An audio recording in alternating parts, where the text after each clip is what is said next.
All right, run this past everyone here so they know when you get loopy what's going on.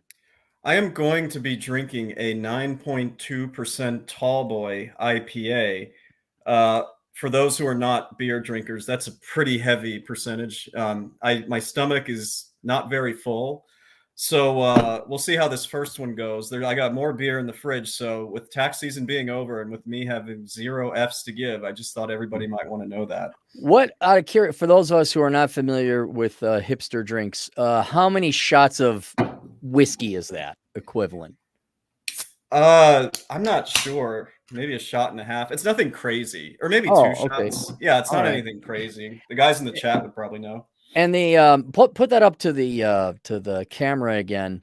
Not that. I'm curious about the art. Go ahead, pour yourself a glass. Oh, this is gonna be Look at that. good. Oh my goodness, this is gonna be good. I've never Wait, had this. hold it. How can you tell it's going to be good? Just the way it looks? The way it looks and smells. One of my Oh, clients, one I actually like, is a yeah. beer rep for founders. So she gives me like cases and cases of it in exchange for tax prep. That's awesome. So yeah, she was here a couple weeks ago. Okay, for those of us who aren't on drugs, I'm not what's on up drugs. with the beer can art? Like not as of recent, but like the past 10 years or 5 years, certainly. It's this zany stuff. It's this crazy stuff where they paint crazy stuff. Is that part of the culture? I certainly like Founders isn't necessarily a hipster type thing. It's based in Grand Right. Rapids, Michigan. It's a All right. craft beer, but it's kind of unfortunate that craft beer has an association with hipsters because it shouldn't. Hipsters suck at making beer. Well, no, and in fairness to the hipsters, at least the entrepreneurial ones, they're the ones who brought back those microbrews. And thank God, I will tip my hat to them as well. They kind of broke that oligopoly or duopoly between what Budweiser and Miller. Oh, the macro stuff, yeah. You want a classic case of competition in economics where you had I wouldn't say corrupt, no one was stopping anyone from cheers. It wasn't nobody stopping anyone from entering the beer market, but these craft brews came in and they are drastically superior to the canoe piss that, Budweiser, Bud Light, Keystone Light, whatever else, Coors, that kind of thing. This is So delicious. yeah, well, it's a superior product. It's good. Well, Yeah. I'm glad you have, but I'm I'm even okay with the crazy art because it's better than, I don't know, whatever the hell the main breweries put on their cans. Some of which you might want to save. There might be some collectible cans in there, but I'm always does it have to be ridiculous art? Can it just can a micro brew paint a like nose cone art, something pretty, instead of like an old bald man who looks like he's got a crack in his skull? I'm wondering if that. What's a little disappointing is that Founders doesn't usually do that type of crap. Like Mhm. they don't really put dumb stuff on their cans. I don't know why they did it this time, but it tastes delicious, especially for a 9.2%. And regarding the macro beer, I agree with you. Like Mm. Bud, Coors, that was everything. When I was in South Dakota during that visit, every single bar or casino or whatever we went Mhm. to, yeah, it mostly just had the macro beer. But you know why that was okay? You know why I was totally okay with that? 'Cause you're getting it for free while we're It was playing gambling. it was like $1 for like a Oh, tall well, boy, one of yeah. these things. Here, that would be like $6 or $7 for crap beer. Well, that's because we have a pretty woman as our governor, and you have Golem, the truly stupid, idiotic, mentally ill person. But you've had that in Chicago for quite some time. But that's all right. You guys help out the homeless in that town. That's very Oh important. yeah, especially in the That winter. that's worth $6 beer. So, well, I'm glad that you're enjoying that. This is what officially full day number 1 off. You got Number off at one. what time did you take off last night? Uh, I finished like any official work probably about like 9:30 or something, but Okay. I still had my email open. My mental clarity might not have all been there if you catch my drift, but I did Right. have the email open. Yeah, but okay, but why would at 9 p.m. Why would you even have your email open? You weren't gonna help these people out anyway. And No, I wanted to see who was coming in like right at the last minute. I even texted you. Did you get the ones I yeah, I sent got you the and text. asked? Yeah, yeah. I like this progression. This is like the evil emperor watching what's his name, Anakin Skywalker turning into an evil Darth Vader. I'm Darth Vader. Your progression is great because you had sadism. You kept your email open, not in case you could help somebody, but you wanted to see people suffer Yes. and squirm. Yes. And Yes. that's a good development. That's a very good development. Yes, this was not anything altruistic on my part. I was like, let's see who dares to even try to contact me. And there were a few people. They're like, hey, if you're still reading your email, can you just do this real quick? And they attach their paperwork. They're not actually going to get a reply until May. I'm just going to be like, oh, I just got this. That is the equivalent to about a 78-year-old widow going up to a 35-year-old millionaire saying, hey, can I get one before I can, you still like girls, don't you? It's like, you are so late to the game and so out of touch to even think at 9 p.m. Well, what is it? Because there's multiple IRS filing places in different time zones. Is it based on Washington, D.C.'s time, like midnight, or what is it? Is it Cincinnati, depending on what IRS processing place you file? No, it's supposed to be midnight of your time zone. But the thing is, like, and no, this shouldn't encourage any of you watching this to procrastinate. Technically, you get a grace period there. Well, Hawaii time midnight if you file Sure, by yeah, then. I get Yeah, it. but don't Guam do or what these whatever. people do. Yeah. Well, and we'll save your war stories for later, but I am glad to see that you are not going to be dealing with these people anymore.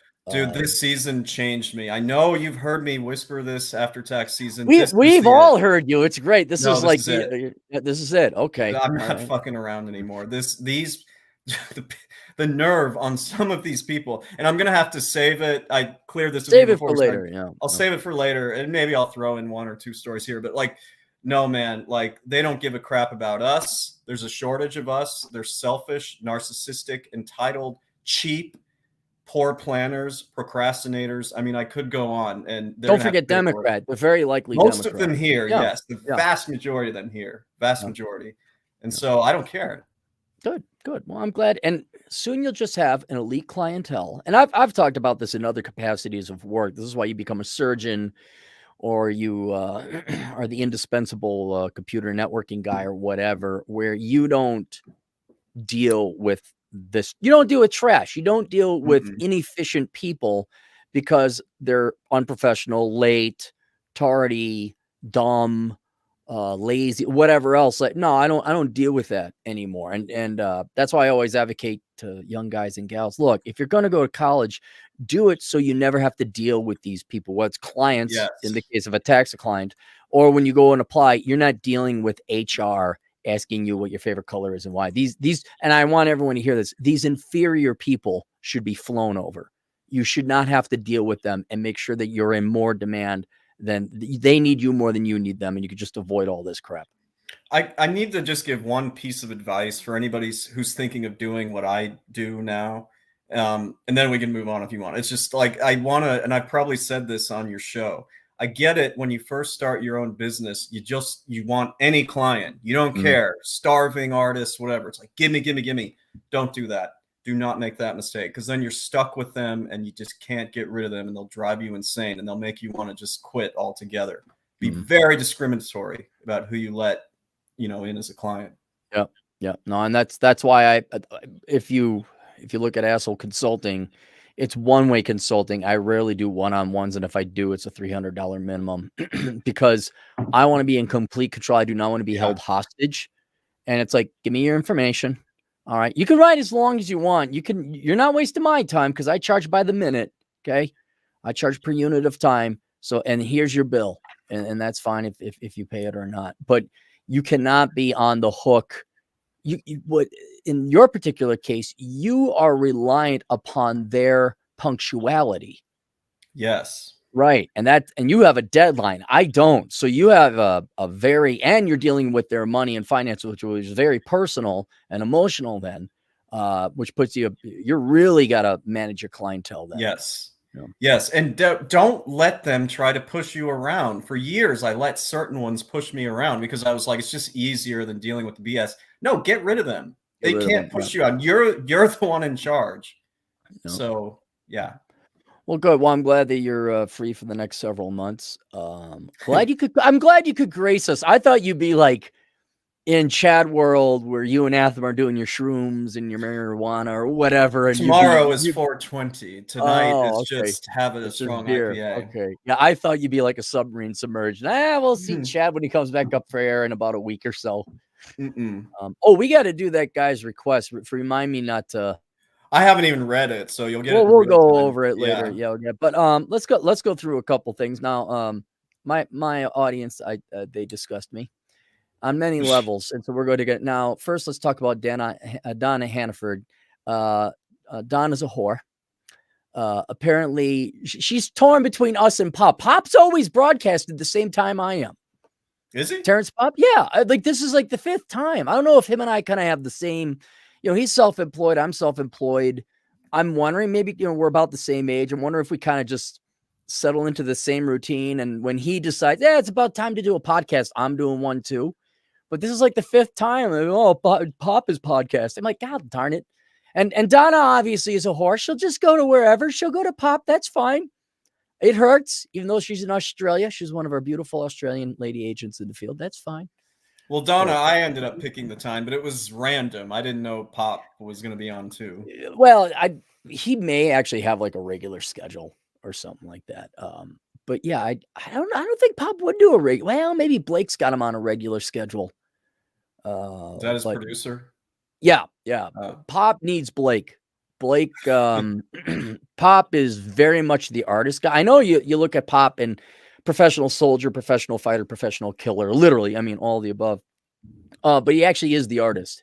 He is very creative and very innovative. But like many artists, it's like, dude, how were you in the military and not on time or aware of these things?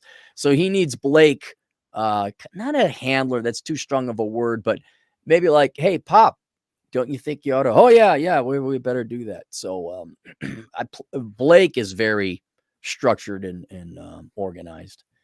But anyway, so there's Donna. Okay, that's all right. We know. Okay. So she's off there. And then before I even logged in, there were already super chats. And you know why there were super chats? Why? Because you're coming online. See, that's there. Time for the money to just pile in. Love you, Cappy. See? Oh, there's just a couple of them. Oh, no. The fact there's some before I even get on. That never happened to me before. When I'm just podcast, there's not money waiting for me. I'm not like Tina from Edina, where I come back from school every day. Dad's like, hello, sweetheart. Here's $500. No. It's only when you're here. So. Oh, well, I appreciate that. So there was one before this one, but we can do this one first if you want. Yeah, it was me, Mike. I already read it. Oh, you already read that? Oh, okay, yeah. Cool. Causal Kraken for $5. Because of you both, I am just got enrolled to an online accounting course, going back to college and working full time. Good idea. Make $95K at the moment. Do you need to go back to? Yeah, school? He doesn't need to. $95,000. That's a good salary. Yeah. If you don't think that salary is going to last, like maybe it's sales or something, or in a at-risk industry. Oh, there's a follow-up in here. There is. He said, by the way, I got a useless degree and wanting to open up a one-man tax prep shop once I get the CPA. I want the remote work and the freedom. Okay, there's a lot of upsides, and you mentioned them. There are some downsides too, but I would say only do this if you really want to do it. If you really are sure you want to. If that's his goal, he has to go to college. Yeah, I might have told him that if he wanted more experience, he could just get his EA, the enrolled agent instead of CPA. Right. But you do seem pretty committed to getting the degree, so I think that's not a bad idea.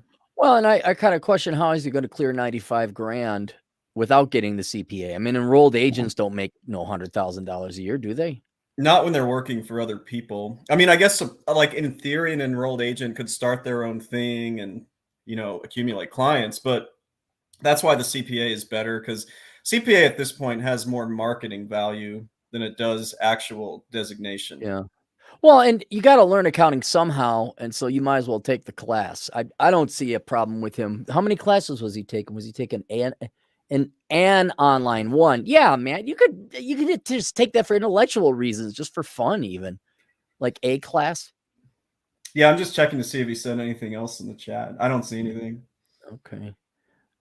We got anything? Hey, guess what? Hey, who's here?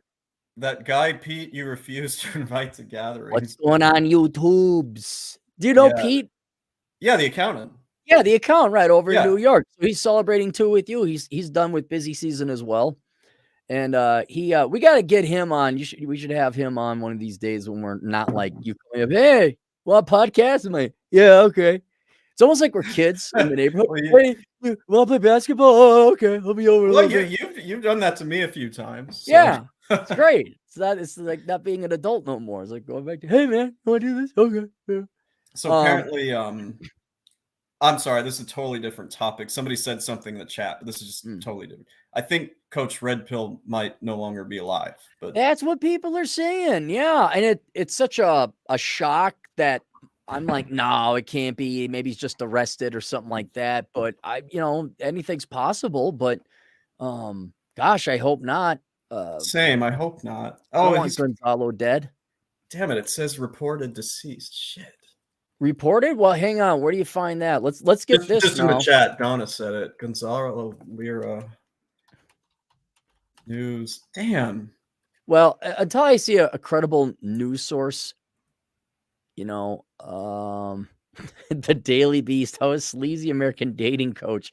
Just what? Really? That's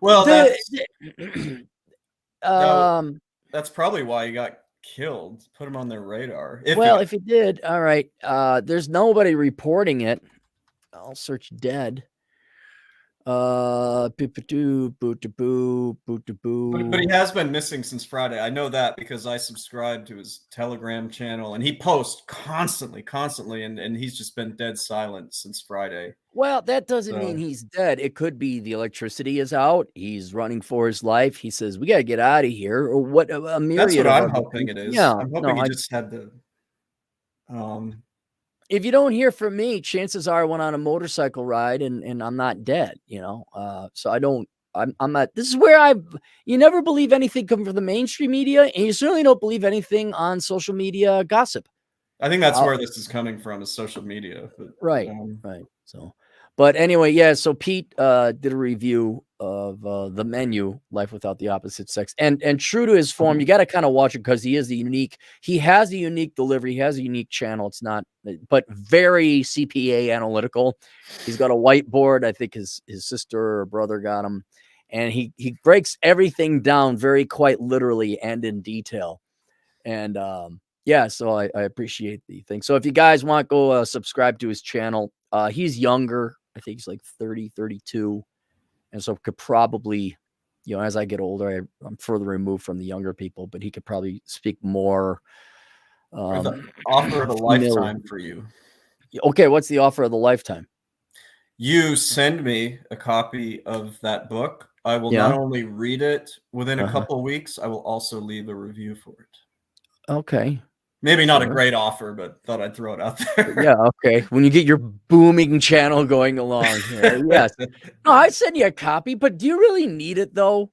No, but I'm curious. Like, you sent it to somebody else who I speak to quite regularly to look at it, do some edits. You know what I'm talking about? And that person mentioned that it was pretty decent read. So I thought I would like to read it. Even if it doesn't apply to me, I would like to read it. And it's always good to get reviews. So I will review it for you if you think that would be helpful. Any review is a good review. Yes, absolutely. Turd Fling Monkey just dropped his review over on BitChute and all the other alternative platform channels. So I appreciate that. But cool. Yeah, anytime you guys want to do a review on social media or like actually write a review on Amazon, yeah, absolutely. Even the bad ones, if you didn't like it, are good. Even the 1-star reviews are good, because one of these days I got to do what Goldman Unleashed did and go through my 1-star reviews and read them. Because it's great. It's great advertising. It is. And then you see just how delusional these 1-star review people are. Because it's what would it be like? Like someone hates your guts, right? And you find out they're a communist. You're like, thank God, because you don't want to I don't want Vaush singing my praises. Okay. I don't want Michaela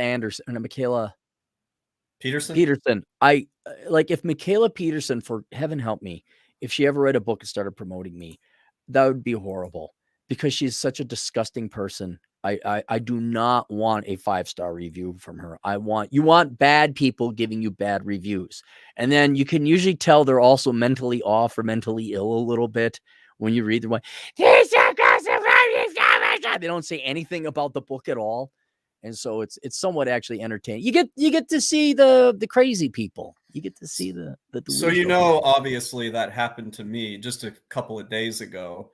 And I just want to say the person who left me my first 1-star review on Yelp fits every negative stereotype you can imagine. I won't specify because I just shouldn't, but oh my God, dude, you name it, and this person is miserable. A bad, yeah, okay, I'm gonna guess not reliable, not responsible, bad finances, right? All of it, all of Okay, it. yeah, so a 1-star review, like, you don't want Hitler saying, "This guy right here, man, let me tell you, if I ever get the throne, this is the guy I want taking over my spot." Like, you don't want that guy. You Also, know what? if you look at this person's other reviews, because you can see other reviews, they're all the same thing. It's just someone who complains about Karen? every Is it a little. Her name is Karen. That's what's also no so way, funny. really? Yeah, her name in real life is Karen. It's not that way on. It's not on Yelp, but that's the most I'll say about her. Her name is Okay, Karen, and she's a alright, well, literal Karen. So there you go, and channeling our good, bold Canadian shirtless friend, Rich Cooper, among other things through my own philosophy. What do we do with people like this? do you want to switch places with him? Because I don't. And I say we gotta carry it further than do you wanna switch places with them? You should rejoice in their misery. I You should am. This one absolutely deserves it. rejoice in, like, the homeless people that I saw, because it's a choice. It absolutely is a choice. It's like, "Oh, yeah. I know they're costing me money, but man, what's that like trying to find a place that's warm on a South Dakota night? What is that like?" Like, I made sure I never was homeless. I didn't live in the fanciest of places, but I made sure I had a roof over my head. What is that like being so lazy? You're okay sleeping out in the cold. Just or the really slow bad driver, like, you get really pissed off at them. And it's like, yeah, but imagine what that person is like going to the post office. Like, that's a huge challenge for them. Like, they can't go to the grocery store and get in and out in 15 minutes. Like, basic, simple things are a massive hurdle they can barely jump. And then I kind of look at it as like, thank God I'm not them. Just thank God. And so that's helped me calm down my anger more recently. You wouldn't. Nobody would want to trade places with this person. Can't get specific, but I can promise you that No, nobody. no, yeah, it's the, whatever, some woke crazy girl with crazy colored hair. Oh, I'm this, changes their gender or sexual preference every week. Hates white men, hates capitalists, hates successful people. Meanwhile, carries an Apple phone. Like, yeah, okay, that's a despicable person, and they hate you because they're genuinely bigoted or envious. But man, I don't want to be someone who's mentally ill thinking that if I change my hair color or pierce my ear a certain way, I will now have value in my life. I just, and then I realized, I'm like, wow, you're wasting all your life right now. This is great. This is outstanding. Quick, slight other corollary to this story. She was one that came over from Brian Kim, one that like he just like wanted no part of. So as soon Right. as she left me a 1-star review, she went right back and left him a 1-star review. It's just like Now, do you still hate Brian Kim? Are you, no, did you, no. you guys are buddies now? We're good. We're good now. Like I did a complete 180 on him because everybody he sent my way that I ended up, or everyone that I took that used to be Yeah. with him, like it's good he goes to them. They deserved it. In every instance, like he did the right thing. I'm all By right with getting rid of Brian. him? Yeah, and doing Yeah. it in a like especially crass way. Right. Brian, Good. I understand why you did that. We're cool. Because of course he always tunes in. What is he at? 2 million followers now? About 1.3. He actually, Clear Value Tax, he does some interesting videos every day. That's all right. Well, I'm glad your hatred of Asians is over. So that's Well, actually, now look. Okay, do you remember Cheers? This is going to go yeah. back. And you're okay. Do you remember there was the rival bar across the street? I forgot who it was. They'd always get into like maybe a sports game or some kind of bet or something. Do you ever remember? I forget because I was a kid too, but Bobby would come over from the rival bar and he'd talk smack about Cheers. It's Sam Malone, and he'd make fun of everybody. And they get into some kind of baseball bet or something like that. Does that sound familiar at all?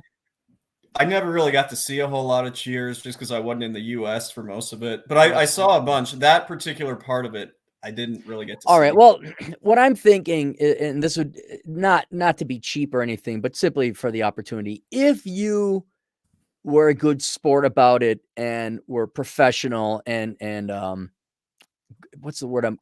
Good-hearted, fair, funny-hearted, good-natured, you know. Good-natured. Thank you. Yeah. If you were good-natured about it, you could poke some innocent fun at Brian Kim and consequently get like some, you know, get a little bit of traffic off. If you had this faux rivalry and this faux hatred, like, oh, Brian Kim, I gotta get him.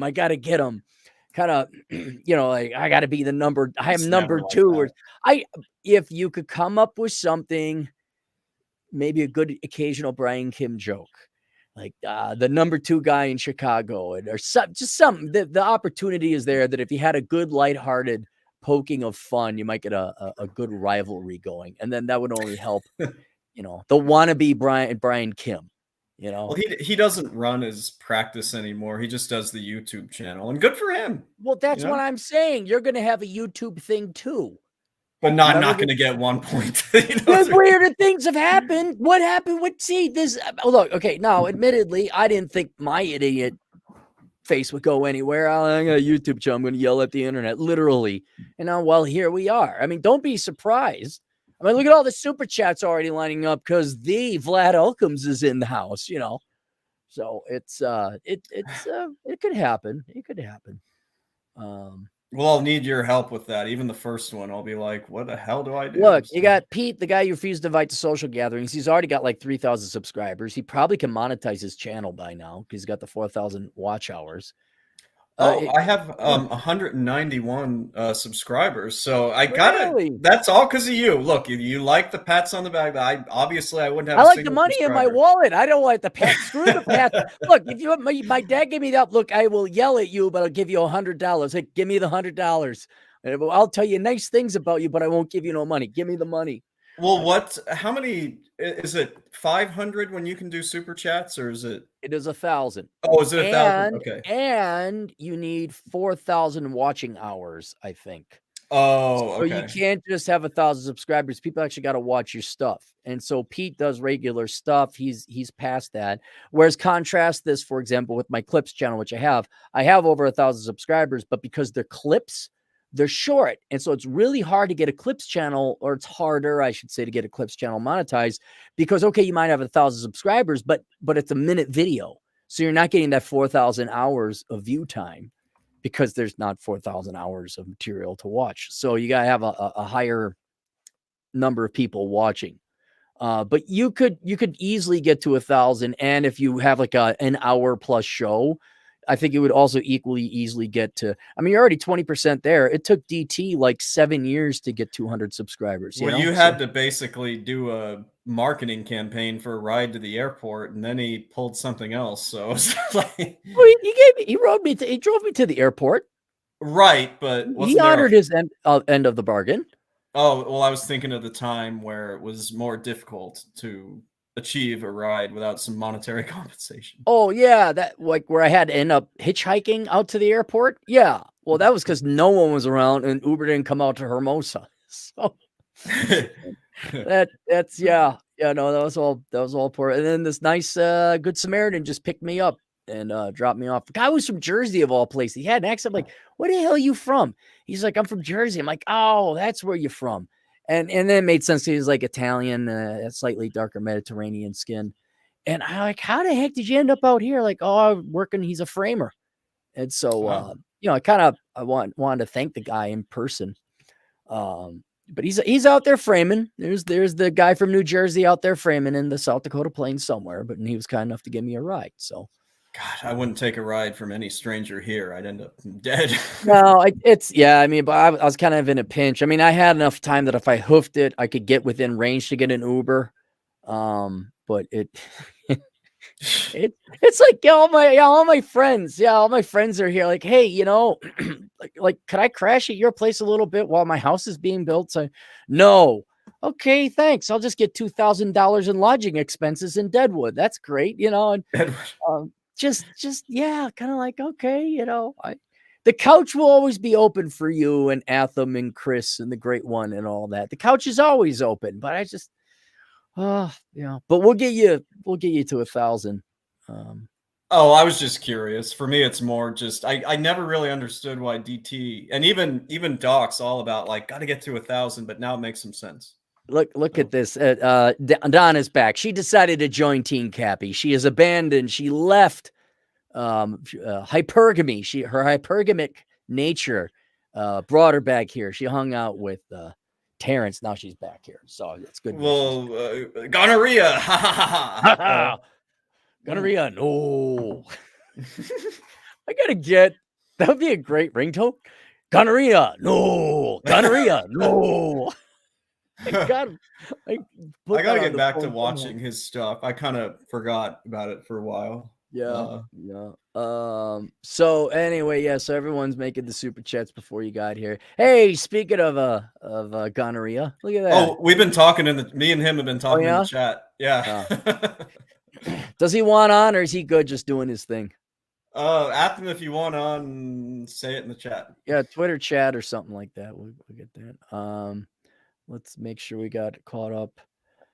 I have a couple items. Oh, here we are. What is it? Can you see what that is? Oh, yeah, I can see it. It's it was something different. I'll scroll up.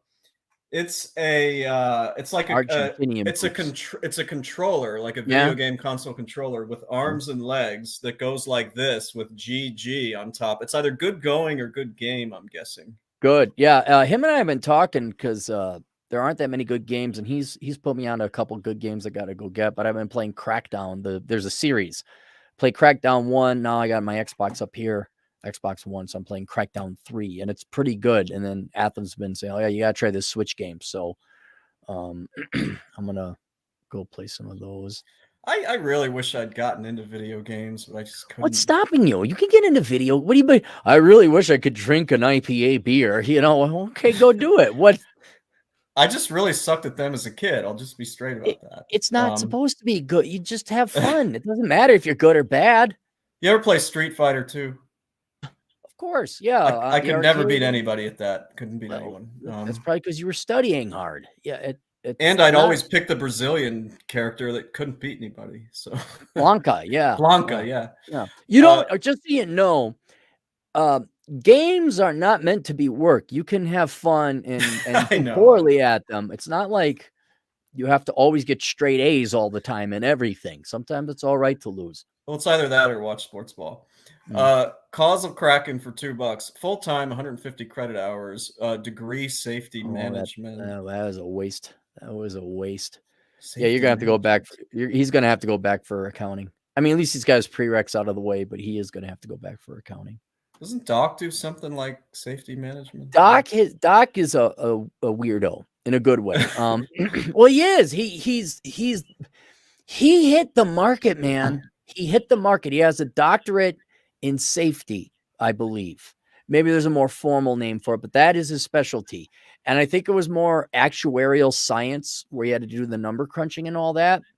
And his specialty is in child safety. Hang on, I'm getting a feedback. Are you hearing something? I can't hear anything. You can't hear anything? Hang on. Let me leave the studio. I'll come back. Give me a second. Okay. All right, what do you guys want me to sing real quick? Because he's going to be back any second now. Let's see. What's the good thing now? Watched the Grammys a couple weeks ago. Checky, how's this now? Check one, check one. You were always sounding good from this end. Like I never... Yeah, but I can hear by the way, if I gave you 30 cents, could you get a new set of headphones and a slight upgrade in your microphone there? Yeah, I was gonna I'm only bringing this up because you said it one time. Mm-hmm. Did you want to send me an old one you had, or should I just? No, go get one. Have it ordered, delivered. By the time I'd have to go to the thing and the stuff, yeah, just get yourself a Blue Yeti mic. I can send you a link of what to get. Use my Amazon affiliate link, by the way. Okay. And just get that, and then get yourself a quality set of headphones, because it could actually be those crappy wires the electricity goes through it and reads into your mic or the electronic. So just get a decent quality head. Doesn't have to be $100 or nothing, but get quality headphones and a quality mic, and that should take care of it. But it I also think the mic is the big thing. I think I need to get a mic. Yeah.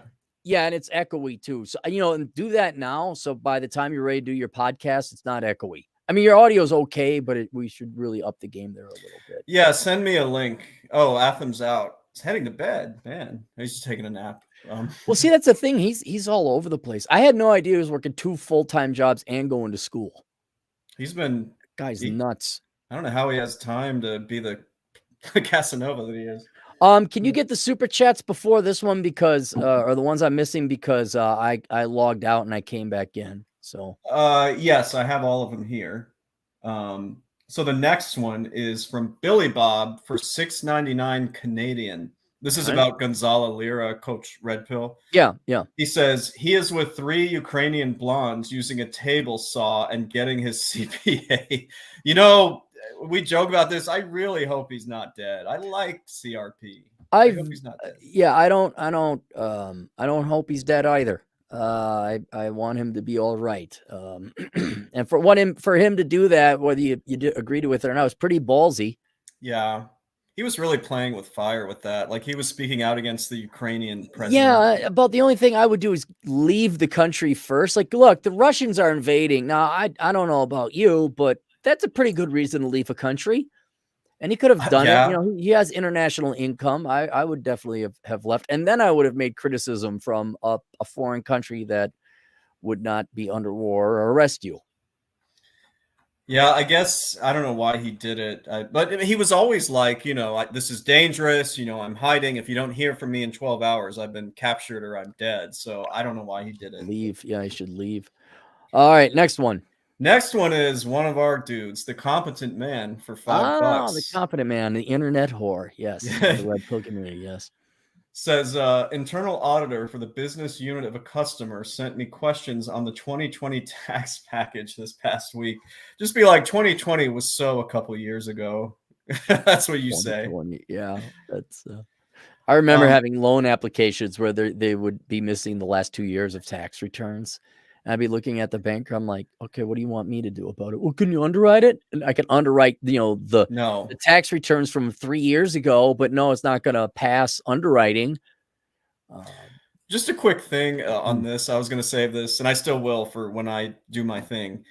There's nothing more aggravating than when at the height of busy season, somebody messages you, someone who's always a procrastinator. Hey, so we're meeting with our mortgage lender because we're buying a house. But the thing is, they need both our 20 and 2021 tax return done. And I know we didn't get around to doing it last year, but we need this in the next 2 days. Can you do it for me, please? Oh, bank doesn't. No, I said no. You bankers should never lend money to these type of people. But I know you bankers only make commission. You don't actually hold a loan because you bankers need to be dragged out in the street and shot in Minecraft, in the foot, by the way, in Minecraft, because we don't advocate violence against scum-sucking bankers who steal people's money through the taxpayer. That would be wrong. But I know the bankers ain't going to be listening. But yeah, that was, we didn't have mortgage applications like that. That was the mortgage department. But it was. So how do you think that played out when I got that? Did you even respond? I did respond, and I said, well, if I'm going to move you to the top of the pile, this is the quote, whatever it was, X times whatever I made it. And it was not cheap. Well, we think that's unreasonable because, we've been your clients for a while. At that point, you don't respond. Then they send a follow-up, and they're like, so can you do this or not? I'm like, I can't. And then I literally sent them directions to because I have their address, of course, or text. Yeah. I sent them to the 2 closest H&R blocks to where their condo was. I said, I recommend you go to these places. And then I never heard from them again. So there you go. Get rid of them. I'm telling you, man, you'd be proud. I've changed. I'm very proud. If you're this upset next year, which I don't think you will because of the curveball you had. No. But there will be. You are making progress. You are making progress. I want it. So yep, I only made 50 grand this year and I don't care because I didn't need to make any more than that. And I don't need to. I still think it's like March 31st. You're done. Yes. Nope, I'm done. I'm not. You either have your stuff into me by this time. Yes. And that's it. And you're not going into April. No exceptions, and it will be like that. I was gonna make it April 1st, but yeah, things are gonna be very different next year. I guarantee it. And I know I say that, but they're gonna be different. Good, good. All right. What's the next one? The next one, let me scroll back up here. The next one is from our old buddy with the good-looking sister in New Zealand. Oh, Channel 1800 Dumb. Oh, you can get these now. now Okay. yeah, you're caught up because when I logged out and logged back in, I lost all the archive. Yep. $20 New Zealand. Cap Vlad. We hope CRP is okay in Ukraine. Not a big follower, but it is what it is. Johnny Depp and Amber Heard. Any thoughts, fellas? He did well in the Stand a few years back. Do you know what's going on with this? No, I thought that was all over. I'll give you the very abridged version. They've publicly you know what happened then. Oh yeah. There was like allegations. I was gonna look it up. Go ahead. Yeah, tell us what happened. So each of them, Amber Heard is toxic as hell. I mean, this gal, nobody should touch this gal. But she and Johnny Depp were married. I guess it was 10 years ago or something, and then they got divorced a few years ago. There were always allegations of domestic abuse, but apparently it was from both sides. Mm-hmm. So the long and short of it is they each sued each other for defamation. And because it's a civil matter, that means you can actually film this trial as it's going on. And it started a few days ago. So this is all live. Like they're airing out all the dirty laundry for everybody to see. And it's nasty. I haven't watched it. I just read a couple articles. I honestly, just to tell everyone, it's not a shtick. It's not for advertising. But as I've gotten older, and especially when I'm writing the books, this most recent one, The Menu, I am so thoroughly, I mean, already I was like, as an accountant, I was like, this is dumb. Marriage doesn't make any logical sense. I am so thoroughly convinced that no one should be getting married now. There is no godly reason for you to do this. There is no upside. There's only downside. Even for the women, I know you think, well, maybe I'll get an upside with alimony or child support, or whatever. It's like, yeah, but then you got to go through stuff like this.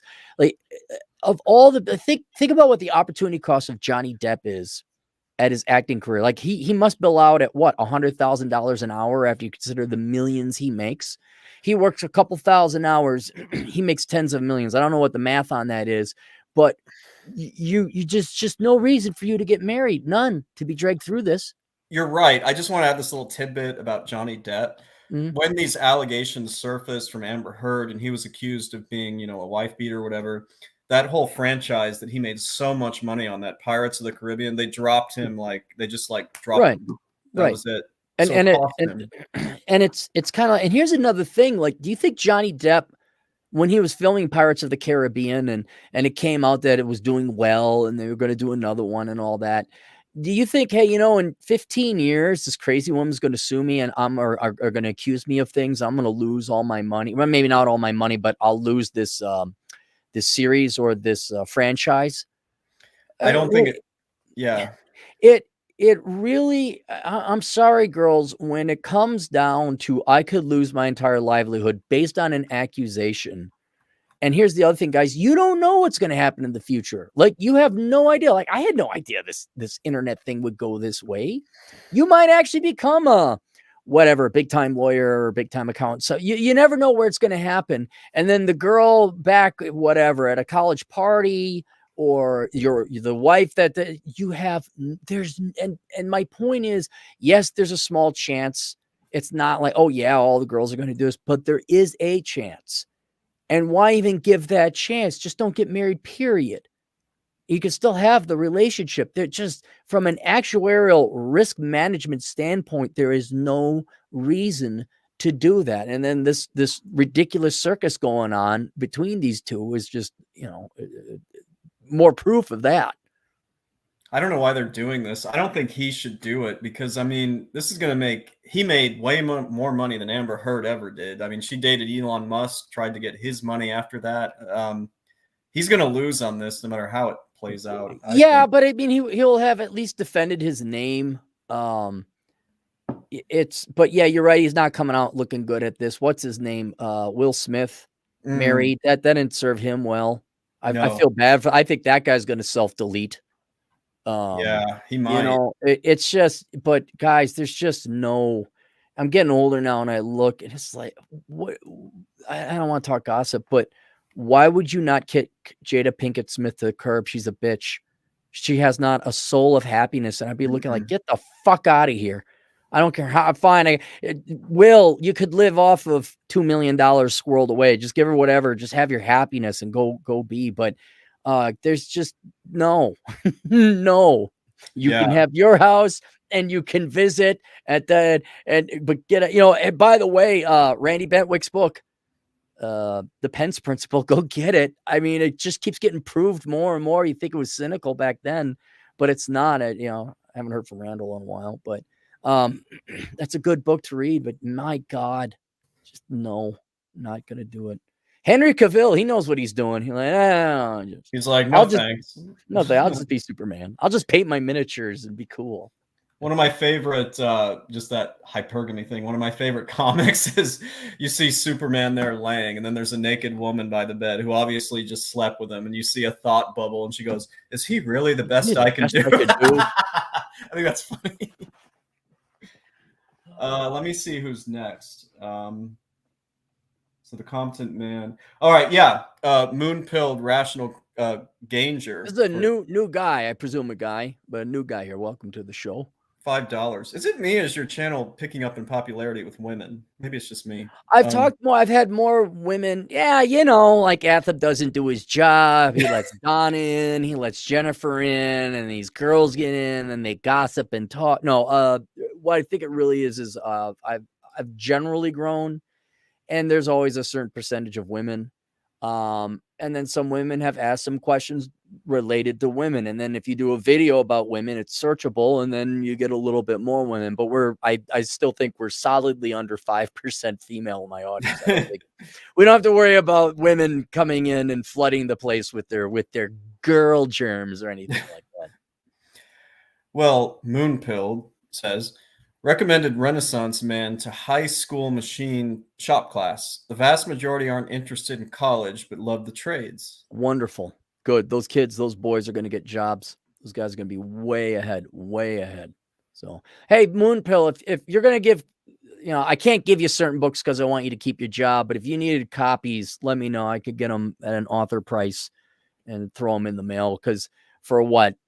$3 plus mailing costs on my end. If we save some kid from majoring in something stupid, if it's the difference between him being $100,000 in debt or having $100,000 net worth by the time he's 23, it might be worth a couple bucks. So, let me know. Missouri man for $20. Thank you. Cappy, a follow-up on my job firing video request last week. They put up the exact same job, this time with the root beer float mentioned. Does this tell you it was the root beer float after all and not the lack of work? Yes, well, if I recall correctly, he went to work for a major corporation. He only lasted 2 months. When he got to work, there was no work for him to do. I think that's you, Missouri man, right? Is that what we're sounding familiar? And I think it's mismanagement on his manager's part, where they didn't have enough work and they hired too many people, and he was just like, I don't think it was anything to do with performance. The root beer float may have been an added cherry on the cake. That might have been it. But no, the main reason is they didn't have enough work for you, and somebody higher up than you screwed up. I wouldn't even bother putting that on the resume. Is the root beer float a bug of some kind? Yeah, you said fuck, so we could say COVID. Yeah. Okay, sorry. Yeah, no, it's all right. We're monetizing it anyway with you shaking your little internet tush. We're making plenty of super chats here. So. Dude, the day after this tax season ended, it would be impossible for me to do this podcast without saying fuck. Yeah. All right, let's scroll back up here. Dan C's for $5. The Virgin Ballroom Barbie versus the CHAD Accountant. Virgin Ballroom Barbie? I don't know if the term CHAD is not typically associated with somebody who's an accountant, unfortunately. Wish it was. No, but people do play that pun off your name. It's like, he's so Chad. Like, yes, he is. He's Chad. But more ways than one. See, I don't know what the Virgin Ballroom Barbie is, though. I'm not named Chad because I'm a Chad. My parents named me after the second poorest country in the entire world. Wait, they named you after the country Chad? No, they just like the name, but I like to tell people that I was named after the poorest country in Africa, but and the second poorest in the world. What's poorer than Chad? I forget. I think there was this country in Asia that was. I think Chad may actually be now the poorest Yeah, country they in the always world. kind of change Yeah. at the bottom, and it depends on how you want to measure it. Like Ireland, according to one statistic, is like they make $120,000 a year in Ireland. I'm like, they don't make no hundred No, they twenty don't. thousand dollars a year. Yeah. Like you did your math wrong. Like that's an insane standard of living. And the pictures I've seen in Ireland, it's not, you don't make that much over. I mean, it's a good country, but they don't make that much. Well, somebody says Haiti's pretty bad. So Clout Crusader for $4.99. Hey Chad, I need my extended tax return for my business done as soon as possible. I have a shoebox filled with receipts I can give you. This is probably a good time. Now you'll be sad about this, but I don't at the end of June, I will no longer have a physical office. So I'm I'm taking sad this to see it go a little bit, but I think it is the right move. Yes. unnecessary cost. I mean, at this point, if you're a CPA, if you have my business, to the guy who said he wants to be a solo tax preparer, it's officially location independent. You don't have to see these people to do the job. Yeah. I remember 2-3 seasons ago, you were like really concerned about that. Like, oh, I got some old people that want to meet in person. I'm like, and then in a blessing that COVID did convince COVID all did these old this. people. Yeah, COVID This did is make it possible. entirely because of COVID. And as you know, I was traveling a lot the past few months during busy season. I couldn't have done that 2 years ago. Well, 3 years ago. Couldn't have done that 3 years ago. Yep, yep. And someone I know also got remote work privileges. I hate to call it a privilege, but I don't know what else to call it. It's like remote work fucking common sense. Fucking not make me commute, you dumbass sons of bitches. When is that? I can't wait, but I'll let you, but I can't wait to see all these boomers try and get people to come back. I really like, it's not going to happen. That is such a losing battle because No. younger people are like, fuck you, I'm not doing it. And I don't want to work anyways. And the Gen Zers are like, why the fuck are we doing this in person? Like they are online for everything. They're gonna be like, this is the most inefficient, dumbass shit.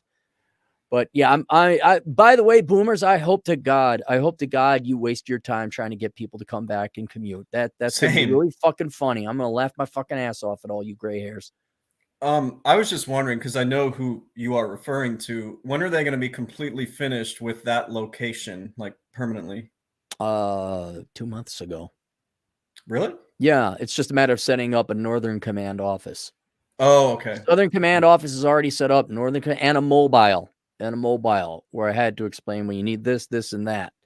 And this individual is, maybe I'm just too impatient. Maybe I've been self-employed for so long, but I can see it as clear as day on the diagram. I'm like, this will work. You know, like I understand the diagram of the jet engine. I'm like, that's how it works. I guess not a lot of people can see this. And they were shocked to find out, hey, this works. It's like, yeah. What'd you think was going to happen? Of course it works. And they're becoming rapidly, happily acclimated to this new work arrangement. And so, yes, it's all good. Everything is wonderful. It came out better than I could ever possibly hope for, actually. But I'm my curiosity is like, am I the only one that sees this? Like explain to my parents, families, regular people I know, kind of related, even to this day, people who are very good friends of mine and my parents, I can even say, although they got it now, like, well, why do you go down to Vegas? Because it's cold. Oh, yeah, you could work from home. Like we'd had this conversation 5 times 5 years ago each year. You do the same thing. Well, why are you going down to Vegas? Because it's cold here. Oh, that's right. You can work from home. Like, well, why'd you build in South Dakota? Because there's no state income taxes and I like motorcycle riding. I'm like, does no one else see this plan? It's like going to a kid and like the kid's eating ice cream. You say, hey, kid, why do you like that ice cream? The kid look at you in the weirdest way. Like, what don't you get about this? It's got Jimmy's. It's got chocolate sprinkles. It's got chocolate chips. It's got ice cream. Why does no one understand this? But apparently it's too complicated. So I'm very curious how the concept of remote work isn't like an immediate no-brainer for most people, but for some people it is. At this point, if the vast majority of your work is just sitting in front of a computer, there's absolutely no reason why this can't be 100% remote. None. Yep. And what angers me is this has been the case since about 1997, 1998. There was no damn reason for the past, God, coming up on 30 years, certainly the past 25 years, quarter century, to force everyone to freaking commute when we could have all done this over the internet. And the I mean, boomers were solidly in charge. You boomers, fuck off, man. Holy shit, you failed to capitalize on that. We could be 25 years ahead converting all the commercial office space into housing, which would have actually drastically lowered housing costs for the housing shortage we got now and would have actually drastically helped out the poor. But you gray-haired fucks have your head so far up your fucking ass. Oh, we had to bail you out. Not that I'm pissed off about this, but it's like now it took a fucking disease to get people to realize this. Yeah, it's kind of a shame that it took a pandemic for people to finally see it, because I guess it was the boomers who didn't understand technology, and I guess they felt that, you know, you have to be in the office so I can see. And boomers don't have souls. They're evil people, and they just want you to suffer. That's what it was. They suffered. They had to commute. You have to commute. That's what it was. And they by that time they had worked so hard. I think a lot of it was they had worked so hard to get that coveted downtown office. You know, that physical location, or I got the executive suite, you know, that kind of thing. I work on Wall Street. I work in, what is it? Not San Jose. Where's what's the town? Palo Alto. I work in Palo Alto. Well, fuck you. All right. We don't want to work in Palo Alto. You got to come here and worship me. Fuck you. I don't. So, yeah, I think a lot of it was that, and they had to be there and they had to have people in meetings and, but yeah, that's gone. That's over. I'd love to see that these old timers try and get people to come back now.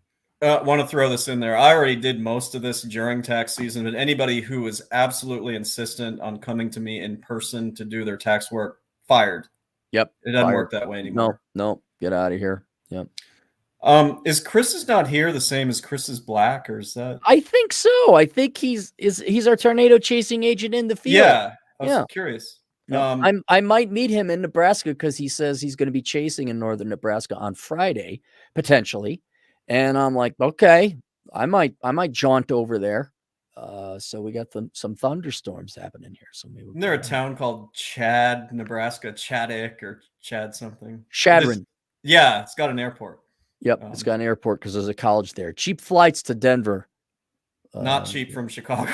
Not cheap from Chicago. No. Well, he asks, he says, the powers of a Carlson grad and a CPA unite. We're pretty awesome. You got an MBA though, too. Don't forget the MBA, Chris. He's got an MBA. I don't tell people that. I don't tell people that. No, I don't tell them where I got the MBA from either, because that place sucked. What would you prefer to have herpes or an MBA? What is more shameful? I mean, both are permanent and they're kind of embarrassing, but at least the MBA in theory won't harm my ability to achieve, you know, sexual intimacy, but maybe it could, because MBAs are douchebags. I wonder if girls still think an MBA is hot shit. You think they're like, or a law degree? You think that? No, they don't, because you have it.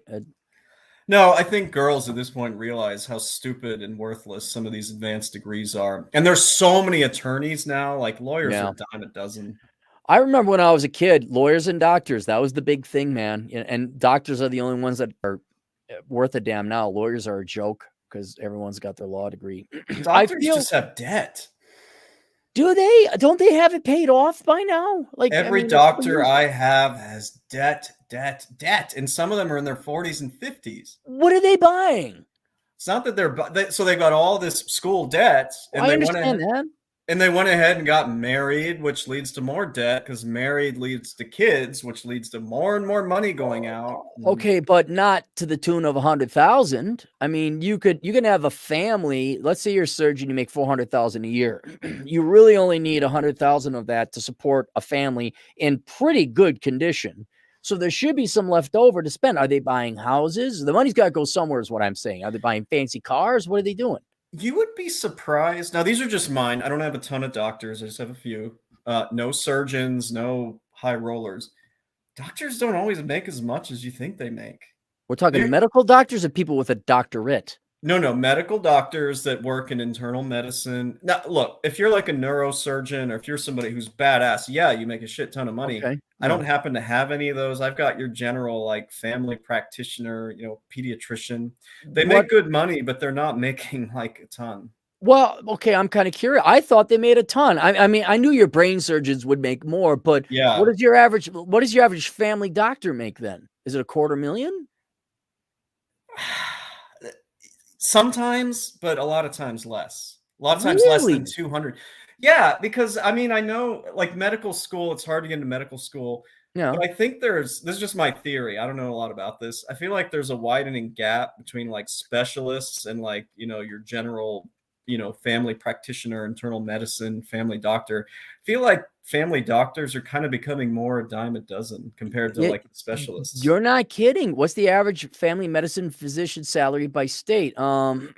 Here it is: New York 237, 230, New Hampshire, Vermont Illinois is 218. lower than that. Let's go to Illinois. Probably about Boy, it's down. I don't see it anywhere less here. than Illinois, 200 would be my guess. 168,000. Yeah, Oh my yeah, God! yeah. Wow, you're almost compelled now to go off and for a quote. Not that being an MD isn't a real degree, but you got to get like a real degree if you're going to spend 8 years of school on that. Hell, there's tradesmen that make that much money for 2 Yeah, years of schooling. we need doctors. I'm not saying don't become a doctor. I'm just saying I'm surprised that they don't make more money. These are non-specialists. These are Right. How many of them work full time though? Is there a lot of the part time? I want to raise a family type of bullshit going on?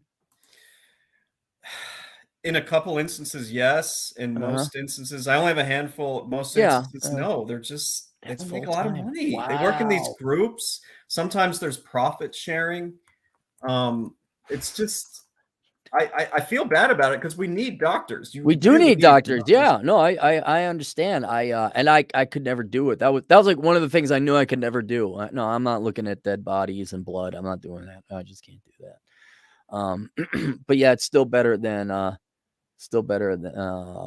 you know me in my life, I'm very, favorably for those who work in the healthcare field, right? You right. know No, why? it's a real gig. There's no doubt about Yeah. it. Yeah. No, we're gonna that and tradesmen. You're gonna need them in the near future. You're gonna find out how important they are. Um, but yeah, that boy, I guess I got to add to my medical advice. Yeah, go become a doctor, but make sure you got a good specialty. Don't do the average whatever regular family doctor is called. Shout out to Jack Napier in the chat, who apparently just woke up. um, Art Vandelay for $5. As a top-selling feminist author, will you Yes. be rewriting your books through a feminist lens? Reconnaissance Woman, the Women Menu, etc. No, I I am trying to. I'm glad I did it this way. Trying to sell to both audiences because I have to on my to-do list starting next week is start marketing to women. I gotta make because I know all the guys, and like if I send a thing to Terrence and all that, they'll do a review. But I gotta get a network of women, and I'm kind of torn between. Well, I don't want to go to feminists because if you look them up, they're not. I'll be honest, they don't look sane. Like I don't think I could conduct business with somebody. One gal had yellow hair, and you go through her Twitter feed, you're like, you're not. There's like no business mind to conduct logic and business here. So I think I have to go like with women's reviews, more like dating columnist type of gals. Mhm. So I got to advertise to that. But I'm not really a top selling. Well, okay, I guess technically I am, but not really. Because most of the purchases were probably my audience and guys. So I would like to reach out to women. I did write it legit for women. It's actually quite apolitical. And I am very curious about women's opinion of it. Like, did I come near the mark? Is this something of benefit or helpful? Or am I just going to be yelled at like a guy who doesn't know anything? Get out of here, you cisgendered white male scum. And then be like, okay. I think that is probably what will happen. But I mean, I personally I, can't wait I to read it. don't, I don't know. I've been, the women that have come and asked me for consulting have been very good and fair and honest. And I think if I go with like the dating aspect for women, I think that might be more receptive. But the more I look at like, a top feminist reviewing author or a gal who's plugged into feminist circles, even though the book is written from a feminist lens, or at least I think so. And this has nothing to do with me criticizing the ideology of feminism. I look at them, I'm like, you're not sane. I could not. I'm gonna waste my time. Like, I'm gonna send you a copy of the book, and I don't even know if you'd read it, or if you just and let's say you did read it, is because I'm a guy, you're going to pillory me, even though what I said in it presumably is very pro-female. So my time is not worth. I think I'm going to go more the route where women would like to date men, but they're having frustrations with men's, soy boys and failures in living at home, and kind of remedy it that way. And then maybe it might make it into feminist circles, but you just look at these gals. It's like, I don't even know. I mean, I just don't want to waste my time. I don't think they're cognizantly they're capable to do, have the simple commerce of being conducted of, I send you a book, I pay you to advertise it. Can you do that? I don't think that's even possible with a lot of these gals. So No, it's a religion, so religion seems to trump all. yeah, but to the point you can no longer function. And maybe I just had some bad apples. Maybe I found a real radical few, but I'll maybe go and peruse a little bit. But yeah, I just got to sit down at the coffee store, break out the laptop, and just start search. And if any of you guys know any female influencers, for lack of a better word, please email me and let me know. I guess, Jennifer and Donna, like, if you know, because you're female, like, who is the Rollo Tomasi of the female world? Who is the Terrence Popp of the female world? I reached out to Feminist Dating Strategy, never heard anything from him. You want me to ask Cuddlewooks? I'm sure she's still freaking. Dude, could you? She'd actually might be worth a damn. Holy cow. I have to say it's not for you, obviously, so I have to think of somebody else. But yeah, I will ask her. She owes me a huge favor because here's how you can do it. Say, I'm reading all these guys like Rollo and da. What's the female equivalent? Like, just so I could kind of compare from my own intellectual research. Like, you actually want to go, just go. I'd be curious too. All I could come up with is female dating strategy. And even that is somewhat astroturf, because all they do is mimic what the red pill guys do originally. And they come up, ooh, here's how you hit da. And you remember the article that one of them came out with, like, here's my must list of men. It's like, dude, that's clickbait. That's not real. She doesn't believe that crap. But everyone fell for it. I'm like, you're really going to give this gal traffic? Somebody said Sydney Watson, and I agree. I just think Sydney Watson is more like on yours and mine side. So I don't know if that's what you're aiming for. Well, and right now it's just to get it into the hands. It's not even for money. I want to know, like, am I anywhere in the ballpark here? So Sydney Watson, I actually do think you ought to reach out to her. I mean, she's pretty good. She was hot? one. Yeah, but really? I mean, let's take a look at this gal. But I will say, I don't, and I could be wrong. You guys correct me in the chat. I actually think she has a following because she actually has good stuff to say. I mean, I watch her videos, and I don't think it's just one of these thoughts that's like, okay. I'm hot. She's not like Tammy Lauren. Yeah, I don't think younger she's not gal. like Tommy Loren. Oh my God, look at that, 260,000 subscribers. Would you give me a minute here? I kind of want to get. I'll be right back, you guys. I'm already a little buzzed, but I feel like this could get. He's got to get another beer. All right, yeah, we know. We'll go. You get your other beer. All right. It's the first day after busy season. I'll look at this Sydney Watson girl. Gosh, she looks awfully young. Sydney Watson, Blaze TV, 250,000 subscribers. She already got Johnny Depp. How many YouTube video people she got following her? Yeah, see, here's the other problem. You just 688,000 subscribers. You just don't like, hey, how you doing? I'm totally not trying to make money off of you. She's only been on for a year. Website, subscribe, star, Twitter. That's the thing, is if there's an email, merch about, because all you young people, what is the piercing in the chest? What the hell? Chad. Oh, he didn't plug in the ears. What's going on? Why does she have her chest pierced? She does? I didn't. If you go to her site, unless those are glue-ons, it looked like she had her chest pierced. Unless that's a medical device. I don't know what the hell that is. That doesn't sound. I admit I don't know a whole lot about her, but I know she was one who called out that whole. Well, she got the whole Jack Murphy thing. I don't really pay attention to that. Yeah, I'm aware of it. He viciously went after her when she like casually asked her Oh, about she that. was the one who interviewed him. Hey. Yeah. Oh, that girl. All right. I know now. I know. Okay. I Yeah. actually I like her, and I don't like most people, so I found her contact page. Okay. Nature of inquiry. Advertising inquiries.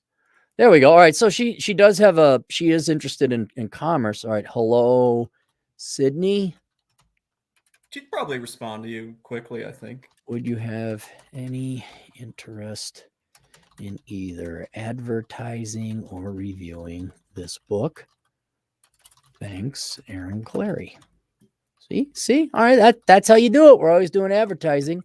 Now you want some. Now you're about to become an internet sensation, right, Chad? Oh yeah, right. Okay, yeah. Let me give you some inside business. All right, so you get your Amazon affiliate link, right?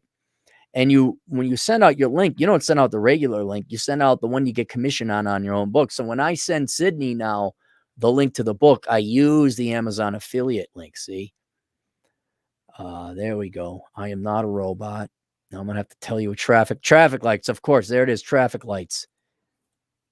Verify. I'm not a robot. I can submit. Thanks for submitting. There we go. Well, thanks, Chad. We've done some marketing for the day. Look at that. Well, give credit. It might have been Donna who mentioned her first, but when I saw that Donna mentioned it, I was like, that does seem like it would be a good fit for you. Yeah. I'm okay advertising to gals on the right or libertarian side of the political aisle because this book is truly apolitical. It's more Machiavellian and practical. So I'm okay going with conservative gals. The problem I find with conservative or right-leaning gals is they're still kind of glomming onto marriage and traditionalism and the family. And okay, look, it ain't the 700 Club, and we really need to get down to what the reality is. But we'll see. We'll see what you might say. Okay, what do we got here? Louis M for $5. Louis M. How much can you realistically make as a self-employed CPA? Give us a number. Audit, tax, consulting, bookkeeping. A lot of CPAs waste their lives as bookkeepers, which I don't understand. All right, I'll just give you mine. Like, definitely six figures. Most definitely six figures. How about this? I'll say this: if it's a good year, you can make more than a family practitioner doctor, and they've got way more debt than a CPA would have. So, but you've heard me complain. So there are trade-offs. There's things you got to do. It would depend on what you do too. Like corporate tax, I'm sure as you get older, you get more clients and you could advise and consult industry. Yeah. But let's say on the low end, full-time, 100,000, living in a regular city, right? Obviously, you'd have to make more in San Francisco or something like that. Yeah. But your average American Joe CPA, fresh off the CPA boat, got a couple years experience, he starts doing taxes, he can bring in 100,000, right? Oh yeah. I mean, you want to make sure you have enough, but yeah. Right. Okay, so that's one of our few female agents in the field. I just want to check something real quick. I'm worried we got out of order here. Did we? Did I miss one? I don't think you did. Well, shit. Now I can't see the previous chats. I don't think I missed any. All right, you're probably fine. For some reason, I can't see the previous ones. There's Art Van Gogh. Yeah.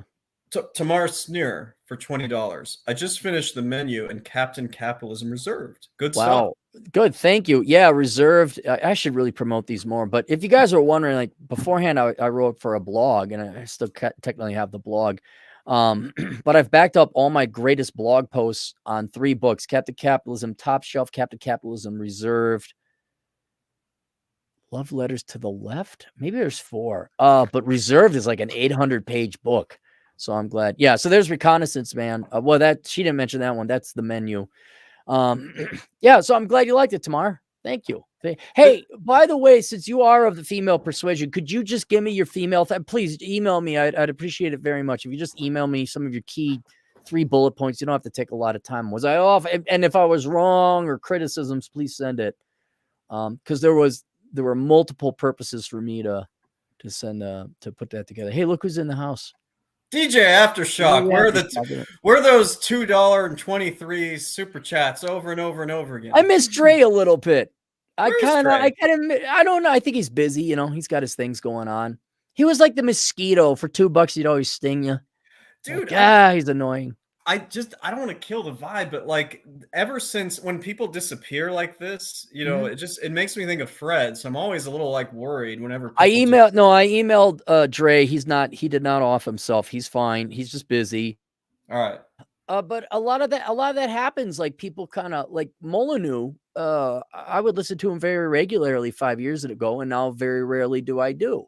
It's nothing that I don't like Molyneux or all that. It's just I listened to the Dick Show last year a lot. Now I don't. I'll probably go back to it. And then like I do try to like donate money to some people that I do appreciate. Just to like, hey, yeah, I appreciate it. But like Small Dead Animals, Kate. It's a blog, and I'm like, God, I haven't. And she was critical to my success, so I'm like, hey, just want to say things are going well. I donated her some money too. So it doesn't mean that you don't like these people or, that they don't like us anymore. But, life pulls people different ways.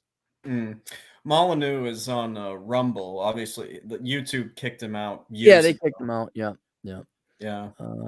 Here we go. Here. There he is. Yeah, I'm definitely not getting a lot of these. DJ Aftershock for $5. Dude, bro. Y'all guys are losing in life, bro. Unlike me and my bros making $500K in sweet commish and buying brand new boats, man. Party up. YOLO. I love, if there was a way to do a financial analysis of dude bros, like you get these douchebags in their late 20s and early 30s. I get to do that every tax season. Really? Okay, yes. So what's it look like? Is it what I suspect? They're all faking and they ain't got no money. They got money? Yes. Oh, they do have them. No, they don't have money. No, they're fake. They're fake. It's fake. They got a Beamer and they're cool, bro. They have a few things in common. Most of them. Okay. They have a lot of debt, usually for school. They have a ton of capital loss carryovers, which means that they've screwed up significantly when it came to like day trading or investing or whatever. Oh, okay. Yeah. Okay. Yeah. And you can only carry over 3,000 in losses per year. You can't just wipe out all your income. And all of them, this is actually without exception, all of them, at least mine, all of them have either wealthy parents or they have a trust fund. So don't buy the whole like dude bro thing.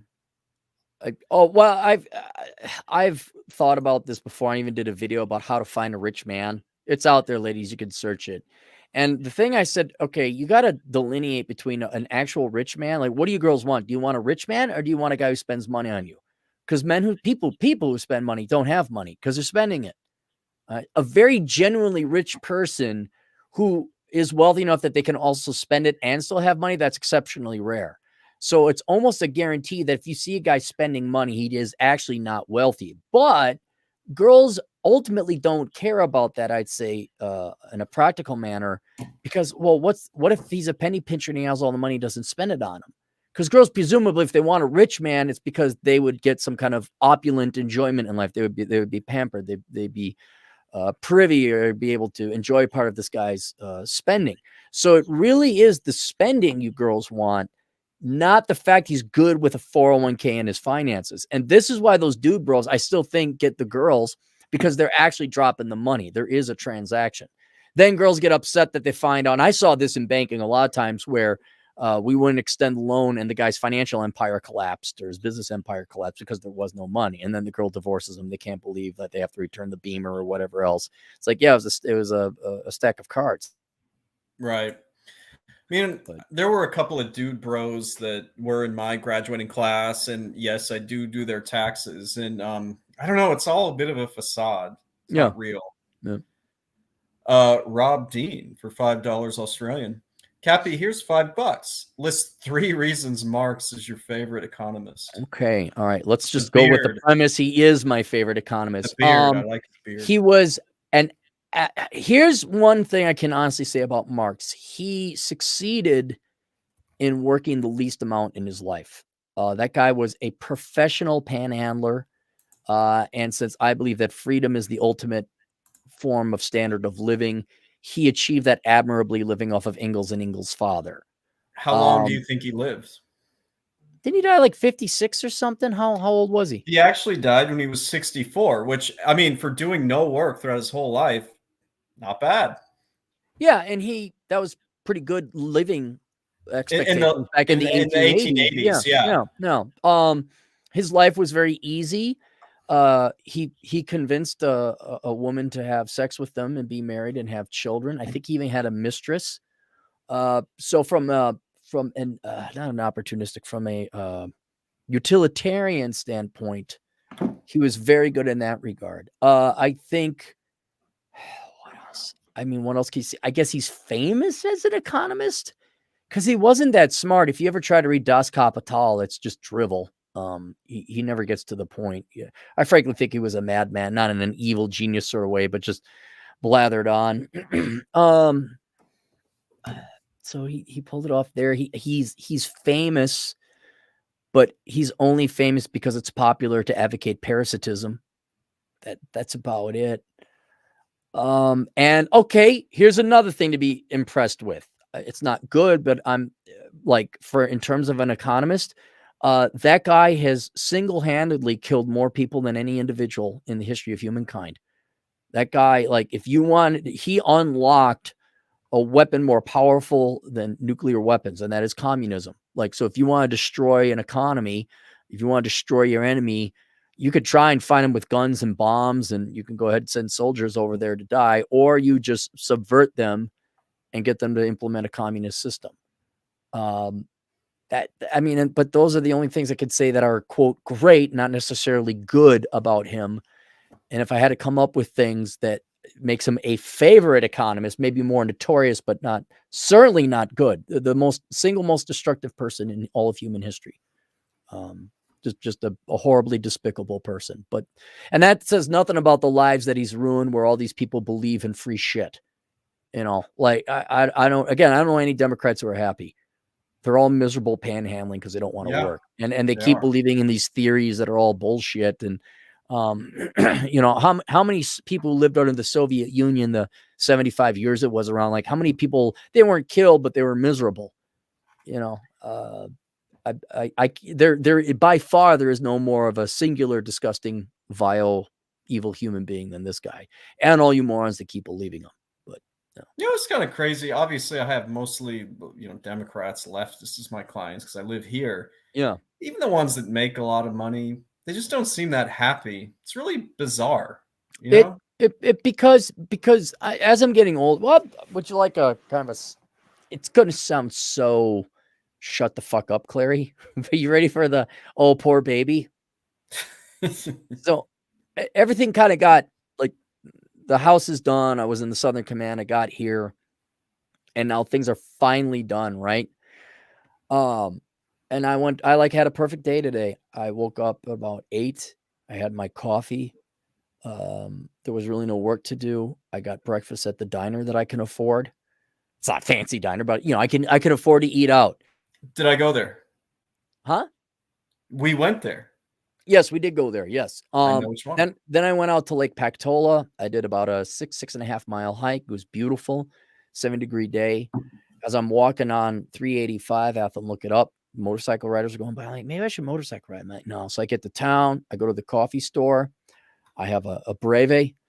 Then I figure, it's going to be cheat day. So I went to 3 different confectionery places, bakery, got things and stuff, came back, played a video game, took another shower. Now I'm podcasting with you.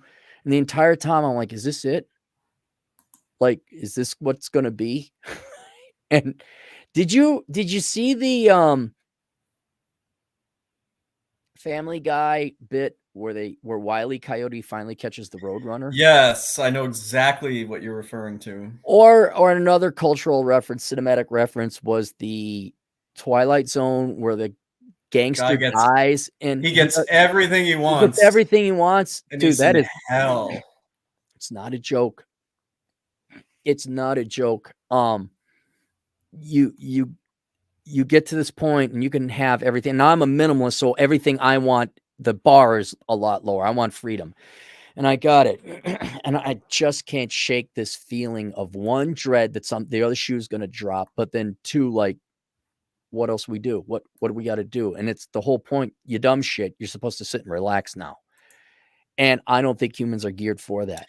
And No. this is why, just to finish the thought and answer the question, this is why I think most Democrats are miserable, is because they get, I earn mine through sacrifice, being a minimalist, but also making money. They will advocate having other people give them their money, and they might get it, and they have pretty much everything bought, but they don't realize that, no, you have to do something in life. You can't just merely survive. And for most of human existence, we've been in the first 2 levels of Maslow's hierarchy of needs. So you're just happy to live the next day and get by and have food. We're starting to migrate because of technology. A lot of people putting into this existential self-actualization kind of thing, like, well, what do I do now? And it's like, hey, you dumb son of a bitch, advocating free money isn't going to make you happy. And this is where you need humans, love, family. I'm a increasingly more big opponent of, you need a sexually attractive partner. Like, you cannot have someone get fat. You just can't. I think that's another reason probably a lot of your clients is they're fat and they don't have a good sex life. They don't have a love life. They don't have a lust life. And that's why they're miserable. Okay, fine. You took Jeff Bezos's money and you bailed yourself out of the student loans. That doesn't make you happy because you got no career, you got no purpose, you got no life. And the people that you're surrounded by kind of fucking suck, including your fat wife or your fat husband. And that's why most of your Democrats, that's why most people are not happy. Maybe not miserable, but certainly not happy. The thing is, I think you know all about this. You wrote this in 1 or 2 of your books, actually. You don't just, this is for older people, but also those who are in the position. You retire, but you don't fully retire. Never. You just a little bit retire. Find projects. That's how you lead a good life. Find a project you care about. Doesn't mean you have to do it. Just find a project. And that's what some of the people around here who, yeah, they make a lot of money, but you know, frankly, they're unattractive people. They look for ways to be offended. What do they got around here? Bad winters and high taxes. Yeah. Find something else to get excited. Yeah, traffic. Yeah. But then another thing I kind of, and maybe it's just me, but I don't know about you, but there's an element of me that misses only a very narrow angle or segment of my college days where it was like this challenge, like there was a threat or a big challenge that had to be dealt with. And it gave you this very clear existential purpose. Like for me, it was graduating with a good degree, good GPA, no debt, and doing it all on my own. And there's never been another challenge like that. Now I write a book. Okay, you bang it out, but that's a 3-month project at most. And even, okay, I climbed this mountain, but there's none of that, like, we're going to take that hill. We're going to win this war. I'm going to build that bridge on the bridge of the River Kwai. It's kind of like, there's not that, man, I got to make a count because otherwise I may not make rent. Like a little bit of a fire underneath your ass, a little bit of a threat. And now it's just kind of, it's like if you conquered Red Dead Redemption or any open world environment, and you've done all the missions and the side missions. It's like, well, I guess you just ride around on your horse and shoot ducks. And that is, and that's the frontier where I'm at now. And I got to figure it out on my own. But that's another reason these Democrats are all miserable. It's like, okay, good. You got your food, clothing, and shelter taken care of. You've merely accelerated this existential crisis and you've done nothing. The journey and the pain and like Atham, the reason Atham is one of the most interesting fellows is because he suffered the pain. He's still going through the journey. Yeah. And that makes him a very interesting character. That makes him a very interesting mind, despite him being a homosexual, which we love, which we support. We're very proud of him right now. We're very proud. Well, he'll watch this later. But he's a very interesting person. Whereas, as you're saying, your dude bros, like, you might as well be talking to a tree.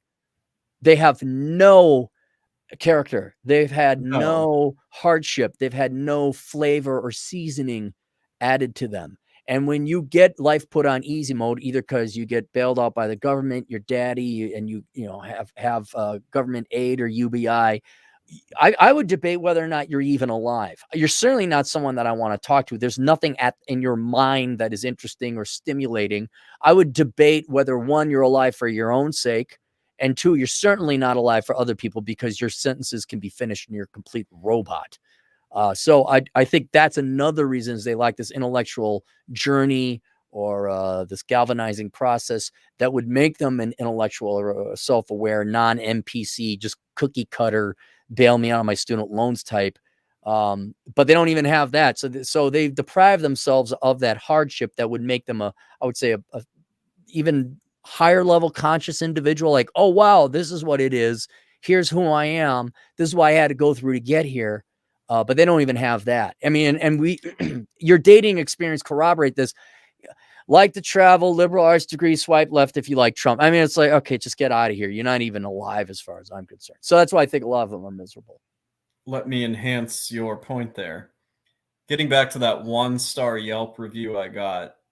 Yeah. What do you think? You think that person ever actually has to struggle for a living? Or you Oh, think no, that I'm sure they're government aid or parents or some trust fund kid. Trust fund kid. Well, right. not kid, way older than you or me. Right. Trust right. fund. So that person's hobby is essentially to trash people that try to make an honest living. Right. And how happy does that make you? If you met that person several times like I did, very unhappy. Yeah. And then if you have anything, it's vice, like food. I'm going to guess this person was overweight as well. Yes. Yeah. Okay. Yeah. So there you go. Cause that's easy. Maybe a drinking problem or smoking problem or something else. No Maybe friends, no romantic. Prescription drug, whatever, anything to make the pain go away instead of facing the pain. So instead of like trying to do good with your life, why not just inflict misery on the rest of us, us peons who have to like make a living? It's called the destruction principle, where you're too lazy to build something good yourself. So you, in your mind, take institutions and pillars within society and you vilify them and say they're bad, and you try and take them down because it's easier to destroy something than to build something up. Right. But that's because you're so lazy. Like, this is why you got to take down capitalism. Like, that has worked incredibly well for every country that has tried it. It's just the losers who don't want to work get jealous, and then they bitch and whine about it, and they want to take it down. And what do they replace it with? Nothing that's better than capitalism. They replace it with socialism, and everyone dies or is poor. But they still feel good. I mean, have you noticed the warrior aspect in social justice warrior? That's for them to jerk off on their ego. I'm a warrior. No, you're a lazy sack of shit who's just stealing people's money. You're a parasite who will never amount to anything beyond a leech. And that's why, even if you did get your socialist utopia, you'd be miserable. Like, I don't watch them. I very rarely watch them, but the Mouse Utopia. No, not the Mouse Utopia. The idiots. There's that fat Turkish guy. Oh, Cenk Uygur, Young Turks. The Young Turks. Yeah. Are any of them ever smiling? No. They got millions of dollars. They say the popular things. They're just so prescriptively correct and left, and they're never happy. It's like, dude, what the fuck? You got 40% of the economy going to the government. Everyone just like bows down at the minority or the disadvantaged group or women. What more do you like? This doesn't make you happy? Of course not, because, well, frankly, I don't know how you can be excited about a religion of parasitism. But, I don't know. You give me a couple $1,000,000. One, I wouldn't be as fat as Cenk. Holy cow. If I had that much money, I wouldn't have to work as much. And then I'd be out working out even more. One of the reasons why I was so upset the other night when I did get that, 1-star review, at first, it was because this person is a complete waste of a human life. I mean, this person has no reason to be here. A useless, worthless human being. Yes. Yeah. But then I remembered the Rich Cooper concept. It's like, would I really want to be this person? No. So if it makes her feel better to trash my reputation online, fine. There's a guy, or maybe it's multiple guys, but they'll set up fake accounts to spoof Rollo and troll Rollo. And usually Rollo's whatever Anthony admin or Dream people. Johnson. Well, maybe that guy too, but I don't think this is him. But whatever, there's some trolls, right? And they'll delete the comments if it gets too crazy or anything like that. But I'm thinking, like, I almost kind of like let my trolls go, because I'm like, good, man, waste your time, writing comments. Go ahead, write a 2-page reason why you hate my guts. Go ahead, man. I got way more important. And if me saying these things takes 15 minutes out of a leftist life and puts them in a bad mood, why would I remove their ability to do that? Like, yeah, go write your screed. Tell me how I'm evil and I'm horrible. Because you really, that's just wasting your life. It's like, okay, I could create a black hole for you to throw your precious time and minutes into. Please go ahead and do that. That's the thing. I don't want to be held hostage to like being worried I'm going to get a bad review. I got a bad review. Who fucking cares? You got a bad review means you did it right. What was it? Winston Exactly. Churchill? Like, if I don't trust anyone who doesn't have any, or someone who doesn't have enemies is an awfully boring person, or something like that. It's Right. true. You're a people It is pleaser. Yep. Strangeosity for $5. New guy.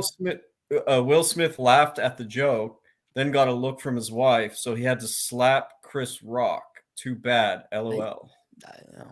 I can't claim to be Will Smith. I would just say leave. God, how come I'm not getting any of these? DJ Aftershock for $2. Jada and Will, kids are freaks, more reason to pity. Yeah, actually, one of their kids did become like gender non-binary or something. So I know, I don't know what that is. I just know okay. I mean, all right. I'll have my Croatian hot. Oh, look at, we got a bunch of gals. Sarah Mahmood. I've been at Clarity Cold Fusion. This is what I was saying. It seems like you're getting more female fans than usual. No, I just clicked on them. They didn't provide super chats, but like right above DJ Aftershock, I see all these females. I'm like, oh, dude, I'm saying when I read the I admit I do this. You guys can troll me. In fact, please troll me. I read the comments after the streams I do with you because I'm curious. I want to see what the feedback is. There's a lot more women posting in there lately. So okay. I don't. Well, there's another thing. Like, look, like the black community, everyone says, oh, you can't talk about the black community because you're white. Bullshit. Like, I have something to say. It has nothing to do with my skin color, but it would help out the black community. And there are a lot of people, regardless of what group they belong to, that just because you're not part of the group, if you say something that is of benefit or of interest to them, they'll respond. And we do talk about gals. We have had female clients. We have had female answers addressing to women, and and gals show up. It happens, you know. Not most gals don't like cigars and whiskey, but some do, you know. Yeah. The cool ones, yeah. Channel 1800 Dumb for $2 New Zealand. Sarah Mahmood asked if you're a CPA, Chad. Yeah, I'm a CPA. He's a CPA, yeah. Channel 1800 Dumb, $2. Will it be a spiritual office, Chad? Well, I don't have an office. This is my office. I'm sitting in my office. It's pretty spiritual around here, especially if I have another one of these. The Competent Man for $5. I expect remote work will be allowed more when we start to have gas shortages later in 2022. I think that's a pretty good point. There's a lot of things. Look, you can't do crazy leftist shit nonstop all the time and have it work in the long run. Hard, real realities, if for anything, finite scarcity will ensure certain things can no longer continue. And a gas shortage is one of those things. So I don't care what you boomers, be a political or corporate executives, you go ahead and do it. But I mean, look at a scarcity. Let's talk about scarcity. The younger generation is throwing the towel. Like, we're not doing this shit anymore. Good for them. We're resigning. You either pay us a living wage or fuck off. And I think the patience of the American public ran out. So yeah, I mean, you guys can, you captains of industry, you people with the levers of power and government, you could go ahead and do whatever you want. You're like, didn't they? What are natural gas prices like? Didn't those go up because we're gonna tell Russia we don't need their natural gas or something like that? So that's one of the things I pay as a gas bill. It hasn't gone up, but I don't know if that has something to do with the city put a freeze on, the typical. It has to do with you have an incredibly small apartment. It doesn't take that much. And you live on, I think, on the 3rd or 4th floor, so all the heat does go up there. Yeah. I barely turn it on, but I mean, I take showers. A future accountant for $2. Boomer lives matter. Do they? Do they really matter anymore? Not for long. Another 20 years, it won't really matter. I don't think anybody cares about boomers. I hate to say it. They kind of, they have been dishonored. I guess that's the way to put it. For all their, hey man, aren't we cool and we're hippies? We know better. And oh yeah, man. And you don't need kids are resilient. They don't need their parents. And they have proven such a unmitigated disaster. I think they are dishonored And history will look at them and say that was a debauched and untalented culture. The music, the Beatles, what the hell? What's wrong with you people? Yeah. I was gonna say on record, neither of my parents are a boomer. Neither one. Yeah, they're silent generation. Barely, I'm not saying all the boomers are bad. Yeah. I'm just saying as a group, they're going to look at it and they're going to say, "What the hell was this culture about?"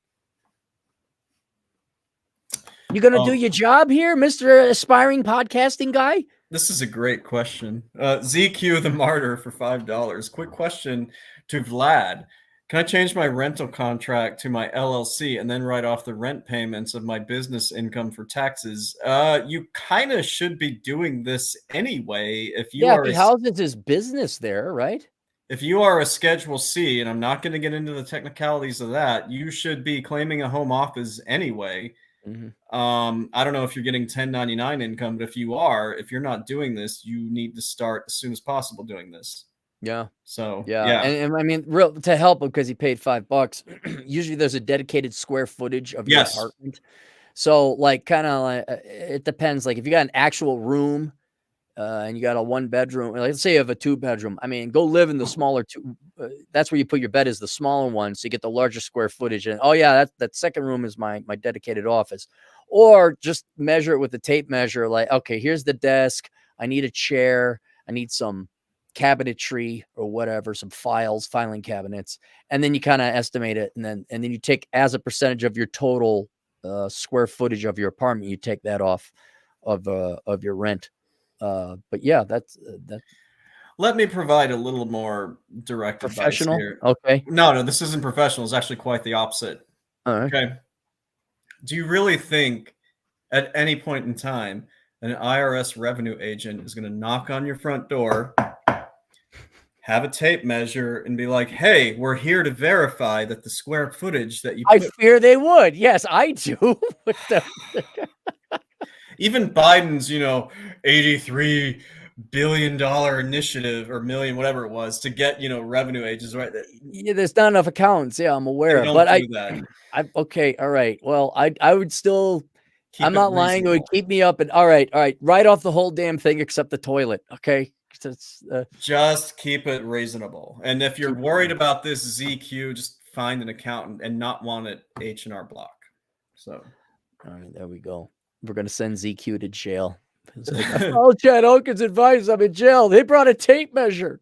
Just a reminder, this is not specific advice. I'm just speculating. Just saying. Okay. Yeah. I'll say that before all my shows if I ever do a show. The Competent Man for $2. Remote work. Boomer's gonna boom. $2. Yes, they are. Hey, by the way, I've already made my second quarter estimated tax payment. I know you did because today was the first day to do it. No, this is like a couple days ago. You said I could pay it earlier. So I made an extra payment. Got to print off that voucher number 2. I've already made my opinion known about how early you do this. I know, but I did not throw as much money as I used to because it was an absurd amount that I overpaid the last time. So I did make a change there. Yes. A future accountant for $2. Chad, when are you going to launch your podcast? You know what, Clary? When should I launch the podcast? Until you're good and ready. Dude, take a break. I would take 2 weeks. I'd go down to your quasi Southern Command. Chill the fuck out, get drunk, do pot.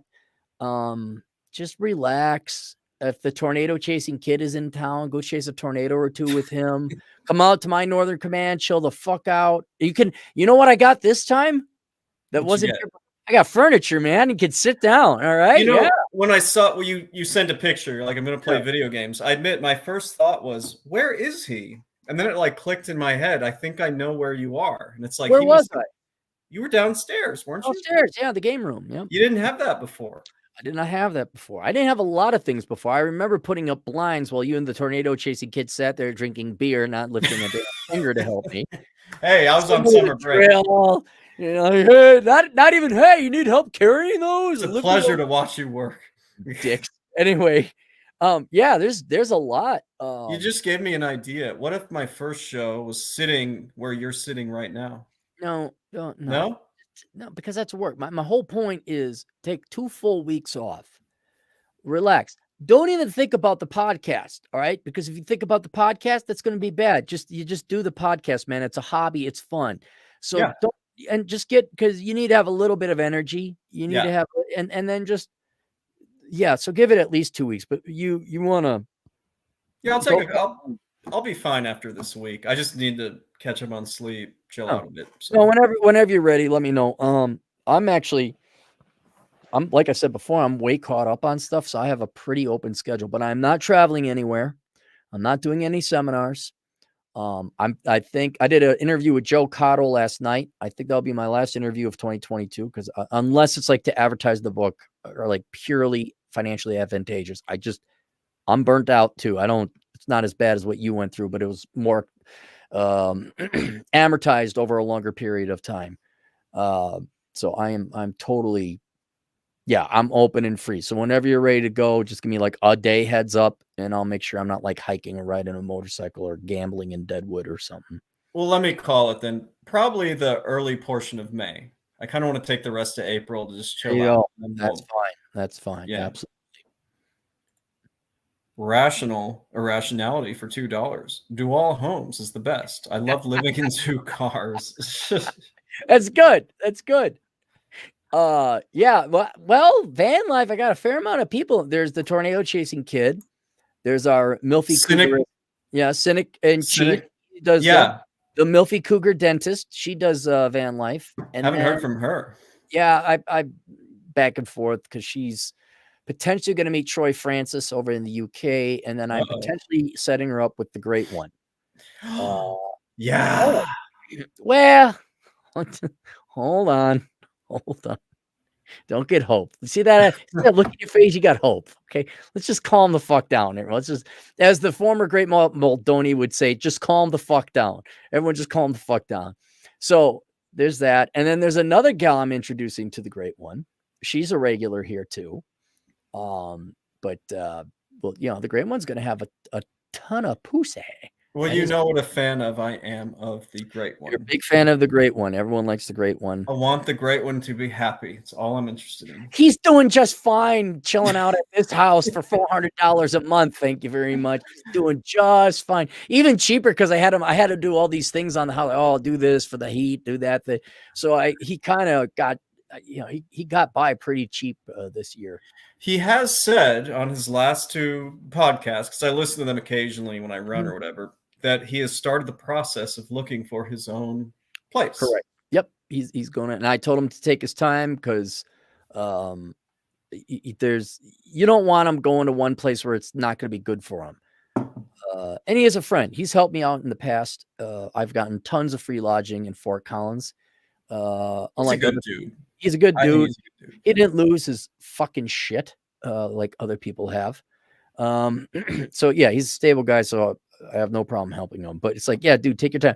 Well, what's interesting is kicking around moving to Deadwood, which would be a really cool town for him to live in. Yeah, Deadwood's cool. Yep. So, yeah, we did. Yeah, so that's kind of neat, and that'd be really interesting. But I said, yeah, take your time. You're in no rush. Plus, the GF loves him to death. She thinks he's really cool. Clary, what do we do? I know Athem's asleep. What do we do if you have a spammer in your chat that's doing like the hot girls go to this and he's like spamming your chat? Yeah, we'll get to it. Let me get to we'll worry about it later. Let's go through the super chats. We'll catch up. After this one, I need to use the restroom. All right. Seb Knowlton for $4.99. Following the recent bill in Florida, do you think that public schooling will continue to become less popular? No. I will say it again. The main purpose of the public schools is to babysit children that parents don't want to raise and don't love. That's it. That's the number one reason the schools are there and why they will stay there. Some parents love their children enough to send them to a private school. Some parents love their children enough to homeschool them. But most parents do not love their children enough to pull them out of Marxist shitholes or prisons. So you want to hit the can and I'll go try and find. Yeah, look at that. Yeah. What am I looking for? I'll let them do it. I don't want to scroll too far down because then I'll miss all the other super chats. I'll scroll up. Well, I'm glad Donna's still here. She didn't go over to Terrence. What time is it? Ain't it a little late over there? Oh, no, it's morning. That's right. It's late here. Let's go through. I'll kind of bang these out, even though it's Vlad's job. And there's the Q, competent man. I was a professional at one time. Dual homes. Missouri man, $2. They want us to back. They want us back for the work culture co-working. No, it's a job. Robert De Niro, fuck you, pay me. Or Captain Malcolm Reynolds, I do the job and I get paid. That's it. this anything beyond work, where it's donating time and helping out the United Way and Big Brother's Little Sister, you can do that on your own free time. There's nothing wrong with it. But we got a company out. No, fuck you. I'm here to get paid. You are not my life. You are not my friends. You're not my family. Fuck you. And what you're going to find is the more they're about company culture and we're a family here, they are fucking psychopaths and they will fire your ass. They're fucking cultists. No way. Be strong, $2. Cappy, do you live with your girlfriend? Yes, I do. Kind of. She's also a very busy woman. Not that I am a busy woman. She's also a very busy person. Leslie Brooks, $5. Cappy, is it just me? But it seems like you don't complain about teachers as much as you used to. I don't, because what am I going to do? But once I realize the reality that nothing is going to happen, speaking about the previous to the teachers, parents don't love their children that much in the United States, and they use the public schools for babysitting. That's it. And until American parents decide they're going to raise their children, love the children, and send them either to a private school or homeschool them, there's nothing I can do or criticize the teacher. Everyone knows teachers are stupid. Everyone knows teachers are dumb. Everyone knows teachers are lazy. Everyone knows teachers are parasitic. All the teachers are socialists. All the teachers are SJW idiots who couldn't do a real job or a real degree. And we all know that we pay them to babysit our children. That's it. There's they also do make, I will grant schools this one thing, they do make it possible for smart kids to excel. You can take advanced algebra, you could take calculus. If you want to, they have the resources and maybe some teachers who do care that will allow you to go and go down a college or a career or a trades. Like we had the other teacher who has a trade school or trade shop class. So that's good. There are those rare teachers, rare programs, rare accommodations. But the reason I don't care about teachers or complaining about them anymore is because the people who have children are perfectly all right with them because they need babysitters. That's it. And since that's okay, no one cares about the kid. I'm now taking the action to live overseas and have property overseas. That's my response because I'm not, what am I going to do? Talk about how teachers are stupid again? What? Yeah, we all know this. No one cares. Because you know, mommy can't give up her part-time social work job. So, you know, she needs the teachers to take care of them. Were you able to deal with that spammer? No, which one is it? Let me keep on going. Okay, all right. The competent man for $5. Somewhat concerned about turd flinging monkey. In recent broadcasts, he has made mention about if for some reason he does not make it when things fall apart. I didn't get that impression with him. I listened to him pretty regularly. I think he's kind of, I wouldn't say gone off the deep end, but he got a burr in his saddle and was like really ripping on women, like I would say genuine hatred. Beyond, usually he's like, no, women are different, da da da da da. But given his past, how his mom abandoned him and his grandma, I think, like abandoned him too. I can understand he has a dislike for women, or certainly a distrust. But I never got the impression that he was like being threatened or. You listen to him regularly? Like I know he's on Rumble. I just I listen to him regularly because I love his economic analysis, and I love how it is truly a diverse cast. They got 2 Jews, an Asian guy, Shogun's a black guy. I don't know what TFM is. He could be Hispanic for all I know. And they just it's what real diversity in a post-racial society would look like. Where it's just a bunch of dudes from different races making fun of each other, but they all have intellectual honesty and they want to improve their lives as well as other people's. Like they truly don't care. The only reason they care about each other's race is so they can make fun of each other. That's it. And so, but he's also brilliant. I think he's a very well researched economist. And so I very much appreciate his analysis and thought. I also laughingly get entertained on, because I disagree with him on it, of course, but I'm fascinated by the logic he uses to rationalize having a sex doll. And it's not irrational. It's logical. It's just, I disagree with the premises, but it's like, yeah, you thought this through, you know, it's a very interesting intellectual exercise. I'll be honest, I've just never been able to get past that. I know, but it's, and he admits it, but take it for what it is. Like, don't overthink it.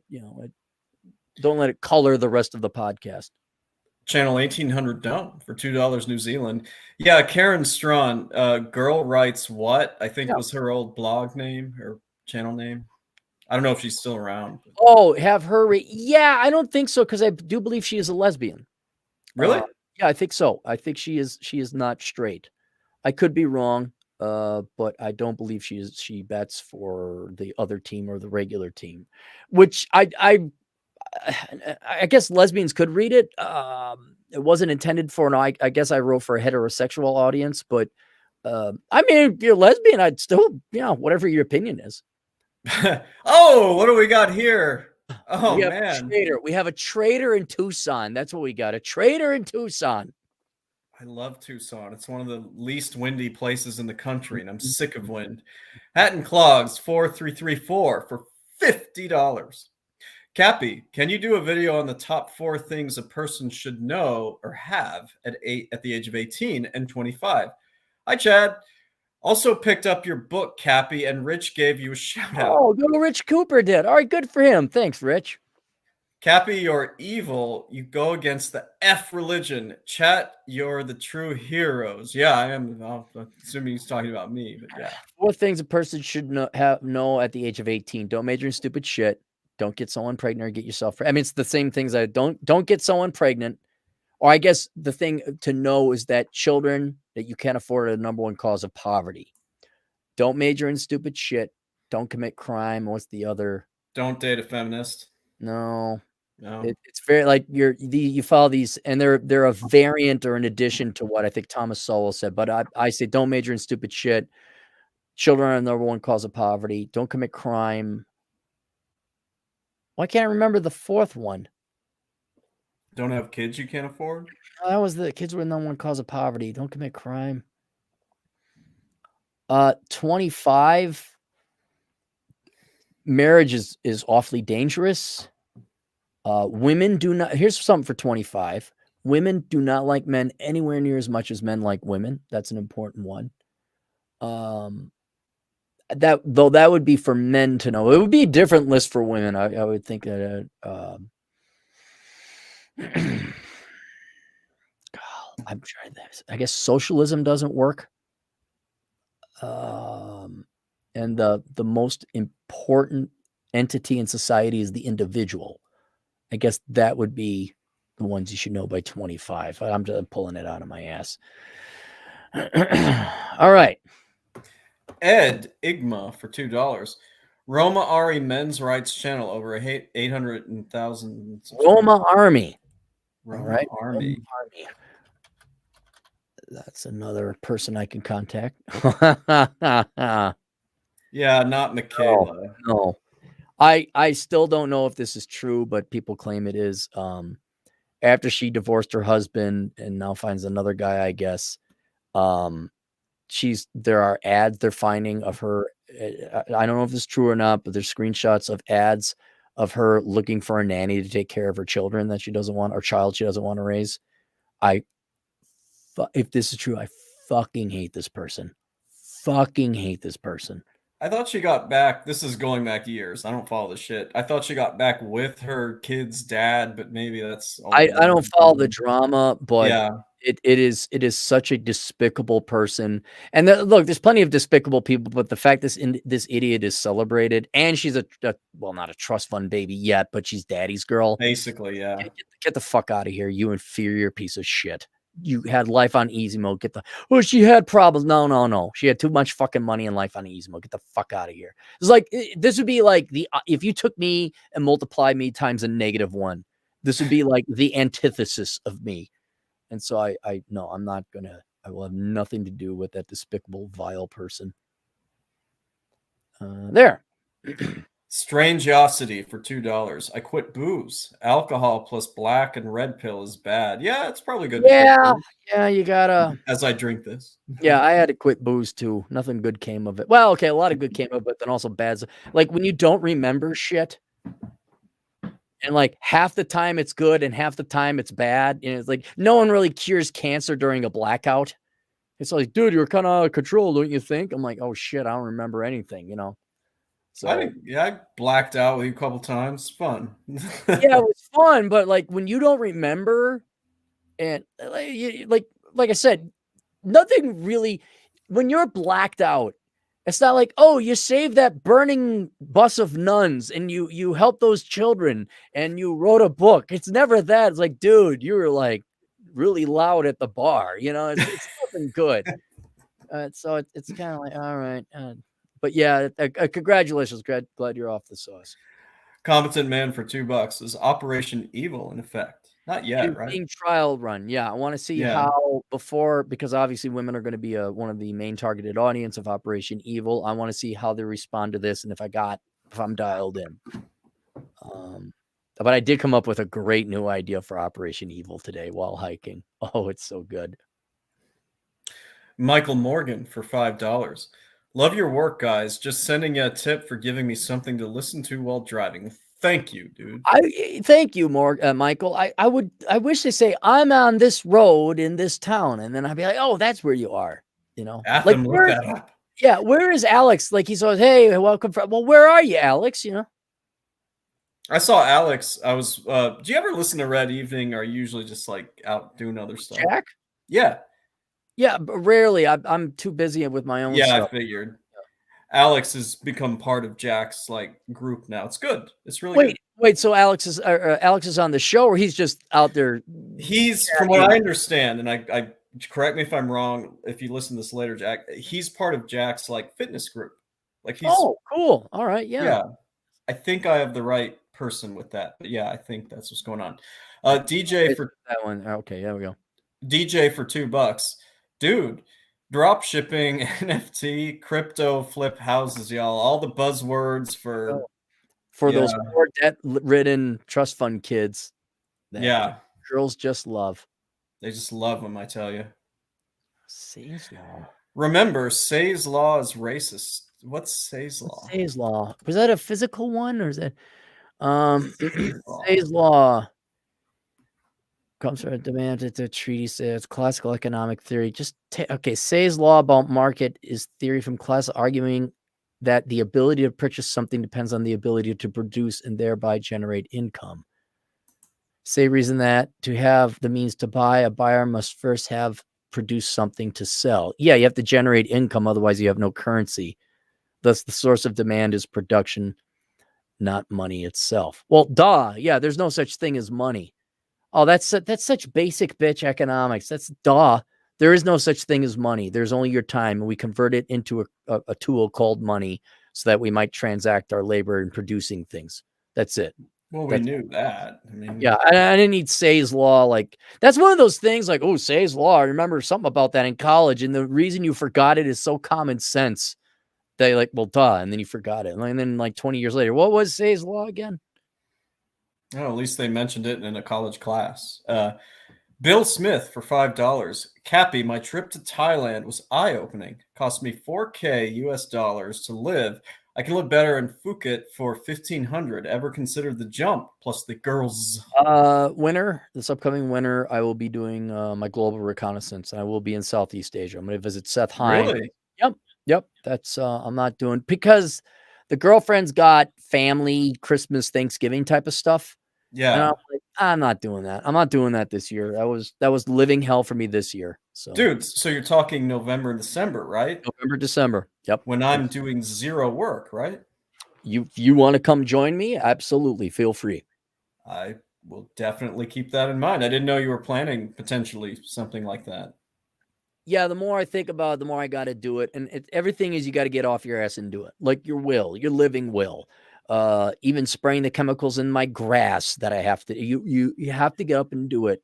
Installing security cameras, draining the swamp, literally, not metaphorically. Yeah, I will check it out. I don't think I'm going to move overseas, but I will have property, and that's what I'm doing. Find out, okay, here's a good plan B. It's warm and the people are sane and there's no fat people. Literally fat people. Like I'm looking for people who are in physical shape and not mentally ill. I don't want to see any purple hair. I don't want to see pierced nose. It really is more important to me to have that than finances. I just have to say, I loved my visit to South Dakota, but man, there were a lot of fat people Fat there, women, yeah, it's just disgusting. Yeah. and dudes. Not that Mhm. I'm looking at the dudes, but fat people. Me, Mike, for $2. Middle finger. We can't all be like you, Cappy. I still haven't gotten to this. What's it called? Spammer yet. I guess we have a lot of super chats to go through. I blocked the guy. Maybe he left. I don't know. Maybe he's gone. Okay. Ain't no Tom Grossi for $2. Are there any accountants who aren't boring? Did you ever see the movie The Accountant? Yeah, it's a good movie. That's why I spoof your picture. I put your face up on Which I what? love. Which I Yeah. love.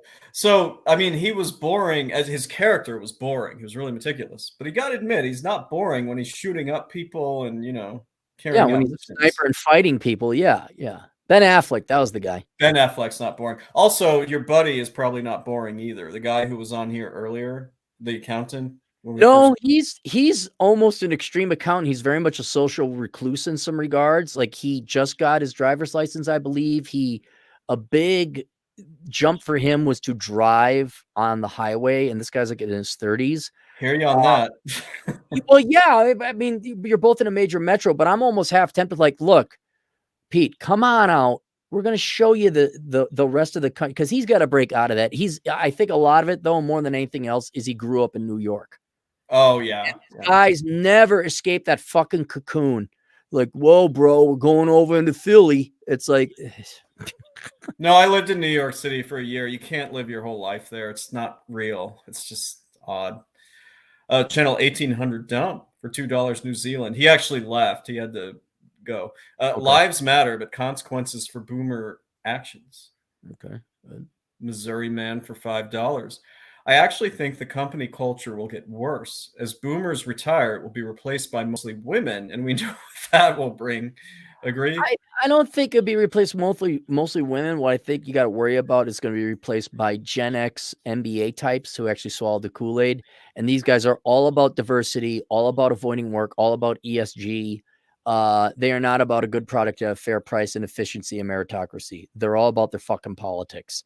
And that's going to be guys or girls because the guys are just like, oh, yeah, we so support women. There might be more women. But I'd be more concerned about your company having an HR department and diversity inclusion, at which case you would simply refuse to work at that company. You do not work at a company that has the diversity and inclusion. That's just that tells you we don't promote the people who need to be promoted. We are a racist, sexist organization. That is exactly what they're telling you. Yeah, I can't imagine working for a corporation right now. Public nuisance for $2. Yo, Chad, what are your thoughts on ESG? Is ESG the environmental social governance? Yeah, where you can't mathematically put a price on it because there's no financial transaction, no market for asset price when you do these things. I can't really see how that's going to catch on for those who believe in the numbers and making sure things are financially sound. Who So will believe in it though, Chad? I guess the lefties, the Zoomers, the Corporate America, the executives, they're gonna love it. So it's new, Chad. It's new. And they get their little certification. See, we're ESG compliant. That's what's gonna happen. Then maybe the government will give you a discount on the interest rates if you're ESG compliant. I don't think the shareholders are going to go for something like that. ZQ the Martyr for $10. I live in a one-bedroom apartment and I just got my LLC EIN authority for my trucking company. I haven't pulled any income yet. I just wanted to know for later tax reports if my state asks for any quarter. Listen, you are undoubtedly in your apartment doing work, using a computer, sitting, planning your billing, planning your routes. Like you are utilizing a home office. So yeah, your deduction is 100% legit. yes, Yeah. yes. I'm not even being like, this is not walking the line. This is legit. So you need to consider that. Yeah, and just save your receipts, and then what else? Yeah, just write. I guess write the whole thing off. Chad wants you to go to jail. That's all right. Only 73% of Chad's clients end up in jail, ZQ. So there's that 27% chance you won't go. What a coincidence. I'm only planning on keeping roughly 73% of mine after this tax season, or maybe less. Public nuisance for $2. Isn't it sad that there are only 3 Kmarts left in the US? I thought they were all gone. So they were owned by Sears. Are there even any Sears left? No, I I think thought those Sears were is gone gone. too. Yeah. That's kind of Look, here's sad. another girl. Oh, best cam hot fun girls. All right, yeah. Block user. Good. Yeah, that's what I was saying. That they were really okay. Yep. See, we got a girl. There's a 4th girl now. I agree, Missouri man. About something. David for $10. Quit my 37K government job in Illinois for a welfare Section 8 life in Hawaii. Waterfront apartment, $50 per month for life. Thank you, taxpayers. 2 masters, now jobless, loving it. Did I tell you that I just recently purchased? I'm a partial owner of a condo on the Big Island of Hawaii now. It closed last week. I told you that, right? Yeah. So if you and the GF, tragically, I have no interest in Hawaii. I really don't. I know you might not, but the GF might. That's why I bring it up. Yeah, okay. The only interest I have in Hawaii is that I am not flying straight to Japan or the Philippines. I need to stop there to break up the flight. So I will maybe crash at your apartment to check, make sure the water cooler works or whatever. Contact me if it ever comes up. I know certainly somebody that you connected me with is very interested in going there. So cool. Oh, by the way, to the previous super chat, congratulations. Good to see some of our guys are getting the money back. So. Yeah. Alex, that's what. Okay, so Alex for $5, get your swole on. Yes, I think Alex is part of Jack's crew. Who's, yeah. Has Jack touched you in the wrong place yet, Alex? He does that commonly. Don't turn your back on him there, Alex. And there you have it. Drewski for $1.99. Roma Army is a single mom with tattoos. Then that would be fine because that's a huge segment of the population. Osama Abdu for $2. When are the 2 of you collaborating with that guy Pete? Whenever, man. I'm not doing anything for the next few months. Yeah, once you get your recovery, once I kind of get a little downtime, and I'm sure Pete needs some recovery time from tax season. So definitely, we'll have him on. Are we caught up? No. There's a couple more. Yeah, this is the last one, I think, for $2. Public nuisance. Any chance you'll appeal on Mark Ripto's podcast? I don't know who that is. I don't know. He's got to invite. Look, guys, this is how it works. It is incredibly rude form for when you're going on Joe Rogan. Okay. First, you got to know I exist. Second, he has to invite me to the podcast. Third, a lot of people are like, when are you going to have TFM on? I would love to have all these people on and I could invite them. Here's the thing. I got to have the time and they got to have the time. It really is not as simple as it. All these guys, I think I could say for everyone who's podcasting, we would all love to go on everyone else's show. We just got other things going on and just keep it up. And then after a while, you're like, dude, Turd Flinging Monkey does 6-hour podcasts. Rolo does 3. After a while, you're like, I got a wife here somewhere. I got a job. I got other things going on, and I'm in South Dakota. It's just like I would love to hang out with Better Bachelor. I would love to have Turd Flinging Monkey on. I would love to have Rolo on. But after a while, it's like, man, you know what I want to do? I want to play Crackdown 3.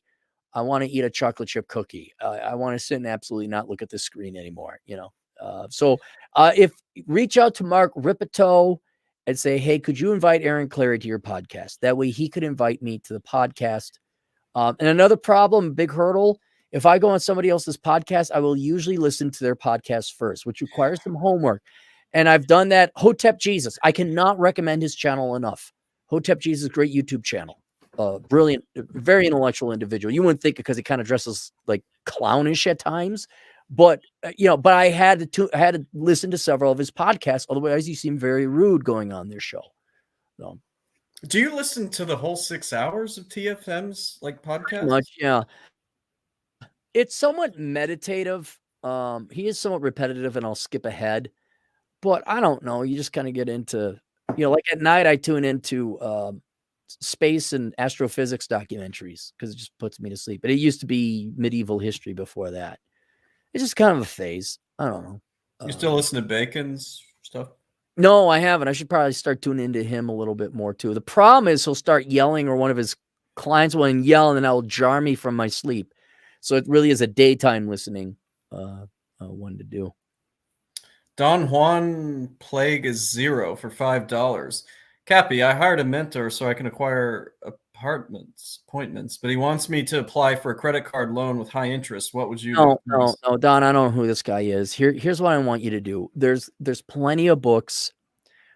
You know what I would do is Rich Dad, Poor Dad, because that is kind of Robert Kiyosaki's, I think his father, it was property. What you need to do is learn how to use leverage, learn how mortgages and loans work.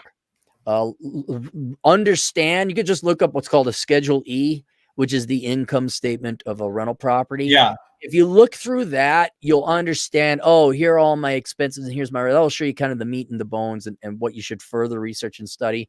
I don't know why you are applying for a credit card with a high interest. I have no idea why you're doing that. That has nothing to do with property management or acquiring properties.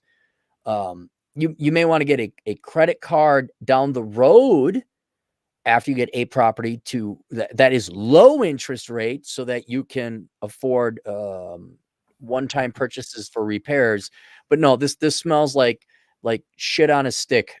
No, absolutely do not do it. And I don't know who this mentor is, but I would really go get some books, read books about, there's plenty of them on rental property management, and they're going to be boring and dry, but that's what you want.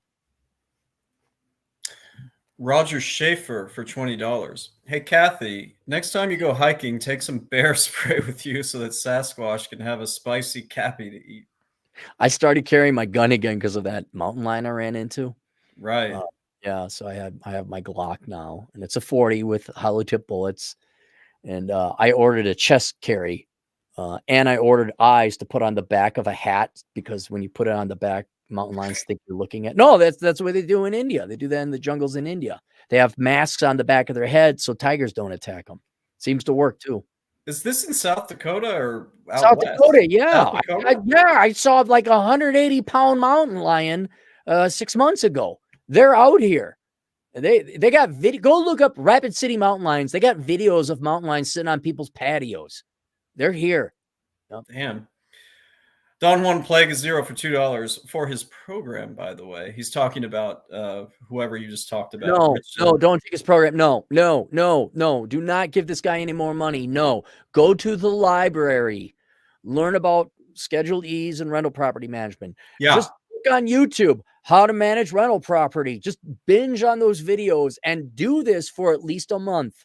So then it will become very apparent and logical to you. Don Juan, I do my own version of consulting. I have an hourly rate. If you really want to, we can set up a one-on-one consultation over Zoom. I'll walk through the Schedule E with you on everything you need to know about it. It's probably cheaper than signing up for that program, okay? Yeah, but yeah, a library. And the other thing, Don, is if you do hire Chad, I'll kick in $10 for you to give him a 1-star review on Yelp. Okay. Okay, Karen, literally. Osama Abdu for $2. Clary, are you familiar with Uneducated Economist? No, I'm not. Again, the irony there is I am an economist. So people are like, oh, you read this economist? Like, no, why would I? I'm an economist. Like, Chad, how many accounting CPA authors do you read? None, except my dad. Yeah, it's the irony. People are like, oh, you like, no, I read like the internal I'm kind of curious what Osama does. Like, Osama, take whatever your career profession is, and you work your 9-hour day or whatever, and you get home, and then like, hey, Osama, let's say you, I don't know, you're a mechanic. I'm like, hey, Osama, you tuning into the Mechanics podcast? You're probably like, I don't want to look at another car until tomorrow. So I'm sure they're interesting, but there's only so much I can kind of consume. Interested person for $10. Thank you, Cappy and Chad. You've both been very helpful during my time as an undergrad and now as an accounting professional. Your books and accounting playlist is gold. Well, thank you. Hey, so interested person, if you want to subscribe to my channel, it's me with the sunglasses on. I'll probably do a stream in the next few weeks, my first one. So, hey, out of curiosity, so I have your picture here of you want me to link my channel? No, I got your picture. Did you lose weight like in the past year or something? No, I don't think so. Oh, okay. Because like the picture I have you doing, you look like you had more weight. You look trimmer now. You look good. No homo like that. Well, which picture is this? You're doing the quote, the one I always use. You know, Vlad Elkins. Oh, Yeah, I tend to, because tax season, I just work, and I probably lost a little weight, but I'll get it back. Give me 1 second. I got to log in and get this guy's question that we can answer. I have it already pulled up, actually. Oh, okay. Why don't you read it then? Okay, go ahead and do that. Okay, we do have some super chats after that, but yeah, I'll go ahead and let's do that, and then we'll finish off the super chat. I do appreciate all the super chat money, half of which conveniently goes to Chad. Thank you very much, everyone. I love that. But yeah, let's round it because I want to probably go get a little bit of food here, and I figured you would. Sorry, I did have it pulled up. Here we go. Of course, when I say that, it like takes forever to pull up. Isn't that what all this works? I'll go through the super chats while here. TJ Hammer 24. Yeah, go ahead. Cap, you mentioned the younger generation emailed you about it. I run Zoom groups with my high school guys and former students, unsure how to grow it. Give me more info on that. Like, what's the reason you have these groups? It's got to be under some kind of reason. Yeah, email me.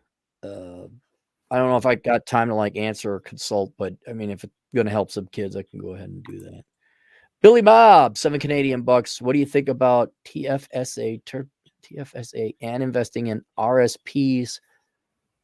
He's asking you for investment advice. I can't give you investing advice. The TFS, what's a TFSA? I don't know what a TFSA is.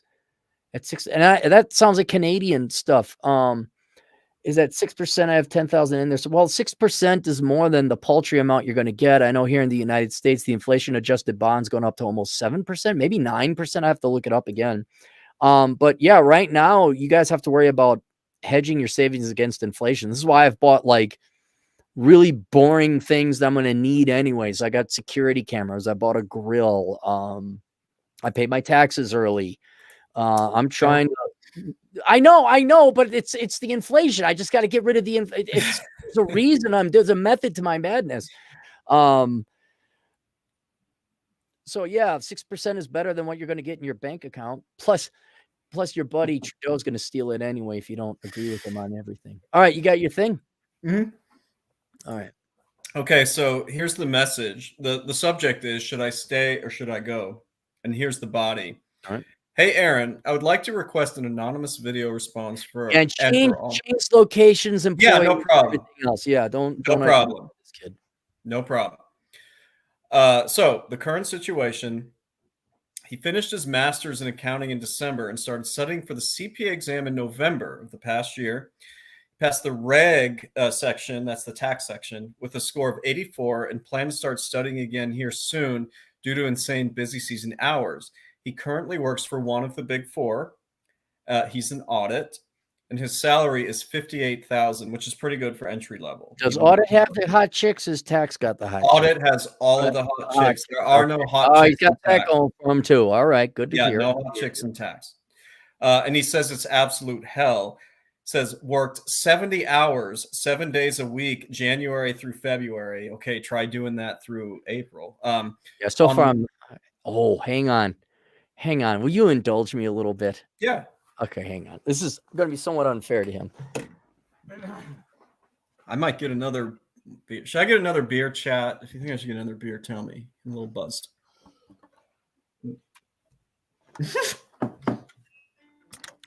Where did you get that? What? Where did you get that? I got it on Craigslist. For $5? Oh, it's cost me $75. Violins aren't cheap. It's about as cheap as I. All right. What's right off? How many hours a week was he working as a young man? So he was working 70-hour weeks for 7 days a week, which I just finished doing. All right. So how long has he been doing that? He says since January. Oh, so he's been doing that 4 months. Here, buddy. 3 months. There. Okay. Continue on. Okay, let me get back to it. So on a large financial services client, since I started in January, I jumped right into substantive test work and at times had zero clue what the hell was going on, and I was worried that I would be fired. However, I surprisingly received a good performance review at, quote, meets expectations. Don't know if that's a good thing, but after I finished working on my main client, I thought it was over. I was wrong. I got staffed on 3 other private busy season clients, getting passed around like a prostitute in a brothel, working about 50 hours per week. Yeah, that's worthy of a violin serenade. Okay. Now, although this is manageable, I was told I would be working more than 45 hours after my first engagement. Dude, I won't play the violin on that because they did snooker him on that. Yeah. 5 hours, get over it. The culture also feels like a fraternity sorority. Yeah, that's public accounting. When I would come into the office, partners and managers would regularly gossip about the others and the associates that are my age, and he's 24, all have their own groups that feel very cliquey. Overall, it is a very uncomfortable environment where I don't feel like I fit. You know, that's actually, when you're tipsy, that's really funny. I just want you to know that. It's uncomfortable. Oh, yeah. All right. Look, Yeah. in public accounting, obviously that's going to happen, but it's going to happen at every corporate job. Everybody gossips, even in government jobs. That's why I'm playing the violin. See, he's just new, and I'm being somewhat unfair to him playing the violin. But the point I want to make is like, yeah, these are pretty common things to expect. It's not, it's not bad luck. That's just working for the Big Four.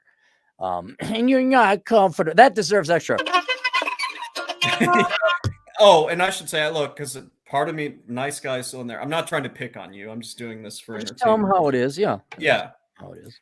So the next paragraph is, I've recently had calls with recruiters to discuss opportunities for internal audit positions at numerous companies, ranging from manufacturing to financial services. I had a very positive experience doing an internal audit internship, and the work was more intellectually stimulating because I was able to work on numerous audit analytics projects. Man, do I have an editorial to add to this. I don't want to make any rash or emotional decisions, so I have some questions to help guide me in the right directions. All right, are you ready for the questions? I'm ready because I actually did have to hire it out to you because this is well beyond any logic or common sense I could come up with. Well, this will be fun because 1, I didn't read any of the questions before this, and 2, I'm a little buzzed, so this will be really good. Great. Drunk Chad Elkins accounting consulting services. Great. And I'm about to get another beer. Question number 1. Will leaving the Big Four this early look bad on my resume? I don't like my current position, but I don't want to assume the grass is greener on the other side. I think we should take these questions one by one instead of me reading. Okay. You need to stay for a full year, dude. Like, I know you just got through busy season. I understand. It sucks. Look at me right now. I'm getting drunk on a live stream.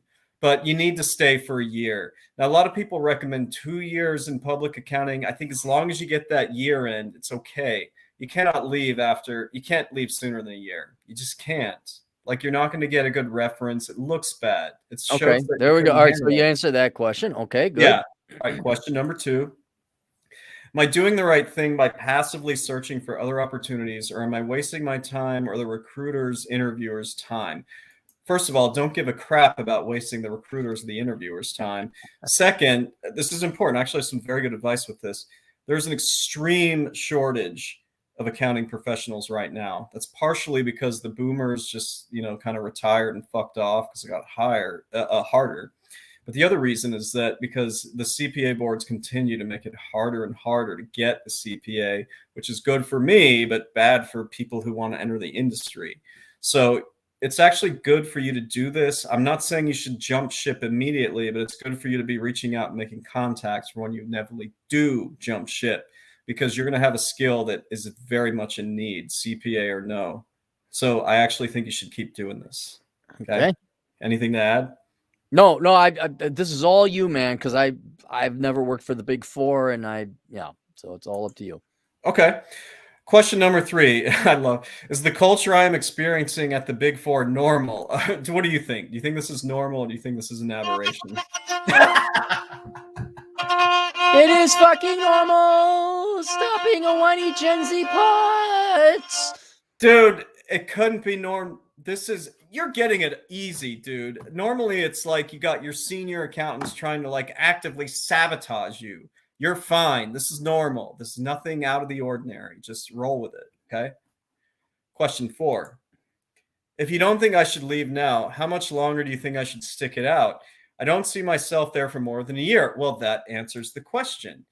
just make it the full year. You said you started in January. Now, if you time this really right, you can get the frick out of there before the following busy season. That's right. Yeah. Yeah. So what I would do is in the fall, I'm going to say summer, actually. In the summer, maybe late summer, fall, actively be going for positions, network. This is when you really want to interview.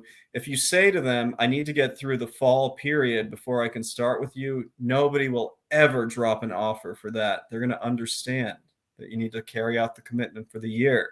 So wait until December of 2022 to January 2023, then bounce. If you're sure you want to bounce, that's what you do. Okay. Does the violin have anything to add? No, that's it. I guess we could finish it off, and I got to figure out how to make it sound horrible. Ooh, that sounds bad. So did you buy this specifically for this purpose? Yeah, because I got not sick and tired, but I keep having, and it's quite innocent. Especially the majority of cases where you have younger people like, I'm not fitting well and I can't find myself. It's like, okay, you're a whiny little Quantaha who doesn't know any better. And I want to point out to him that that's normal. This is how the real world is. And no one gives a crap about how you feel.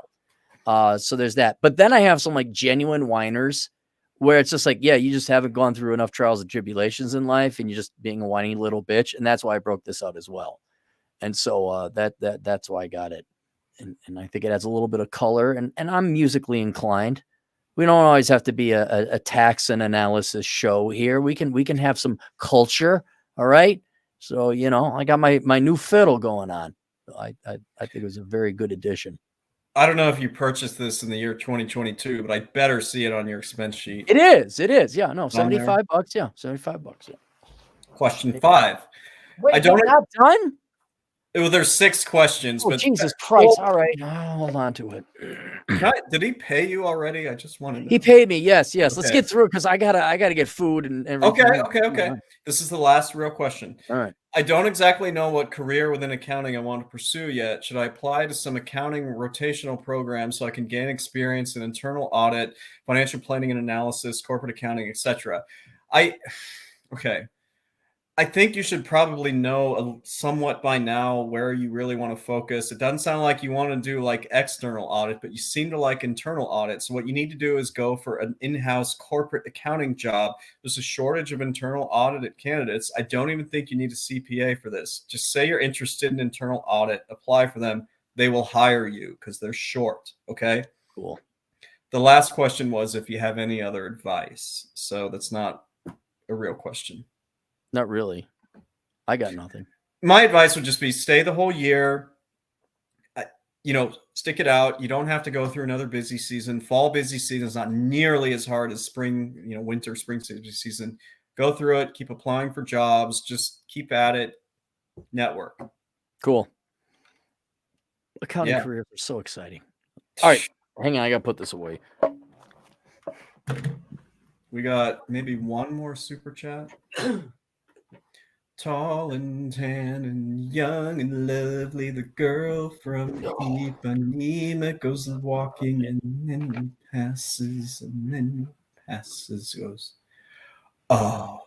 Then the girl yells at Chad Elkins for bastardizing the Brazilian song. We have like 3. Yeah.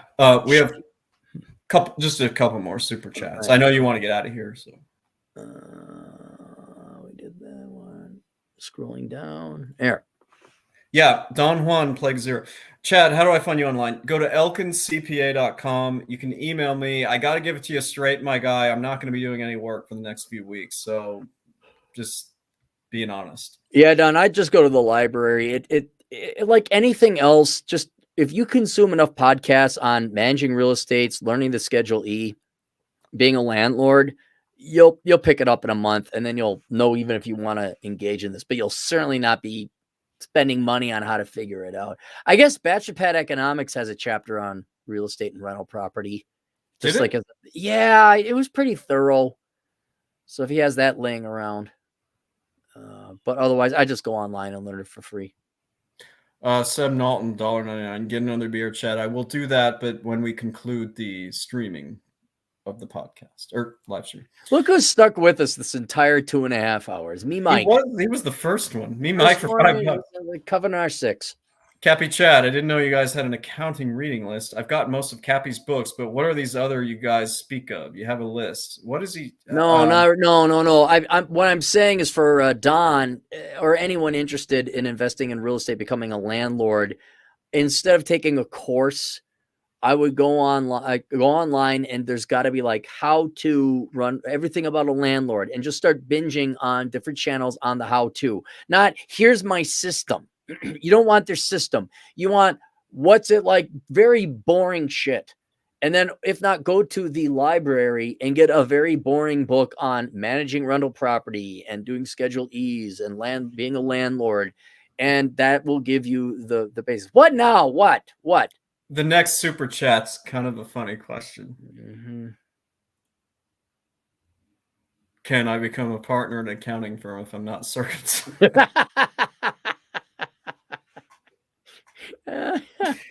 We allowed to answer that, or I don't know. Technically, I'm not Jewish, or technically, I am Jewish, but not practicing. The answer is yes. Okay, you can. You can. Okay, good. That's good to know. You might have to go to Europe, but yeah, you can. All right, that's it. All right. So why don't you tell what we think next week or so, 2 weeks from now, you're going to have the Vlad Elkins hour. Are you going to come up with a title for it? I'll have to think about that. You know what, chat? If you guys have any suggestions, you email me because I'm too tired to be creative. I'm left-brained anyway. Probably a couple weeks. I'm going to go down to the Southern Command, then I'll come back. I'm thinking probably better to do it when I come back, and then we'll I noticed the Northern Command was not on your list there. I'm glad to see I rank so highly. Northern Command is in June. All right, June. When the weather's good. There's no mountain lions ready to. No, that's when they're frisky. They're out there. All right, good. So check out. Please sign up for Chad's YouTube channel. Yeah. In anticipation of it. What, they just search Chad Elkins and they'll find it? Yeah, here so you have this there's a guy named Marcus Brown that you're friends with, but it's not, the Marcus Brown. And he's the other Marcus Brown. Yeah, and he posted actually a link to my channel on your page, which I thought was really nice of him. So, I'll post the same link here in the chat, even if Safety Doc is here. Doc's in the house, yeah. So yeah, I'll post the link in the chat if you just give me a second. But otherwise, yeah, just subscribe. I'm at like 191 subscribers. I don't need to get to 1,000 before I do it, but yeah, but that'll be starting soon. And then Doc has a book out, Faster Than the Speed of Love. The Blue Wrench Strikes at Dawn. I forget the title of it. I got it sitting in the car. He sent it to me. I got to put it here on my table. He's going to send me a PDF with the audio file so I can review it, but go to safetyphd.com and look up Doc. That's about it. All right. You want to take us out?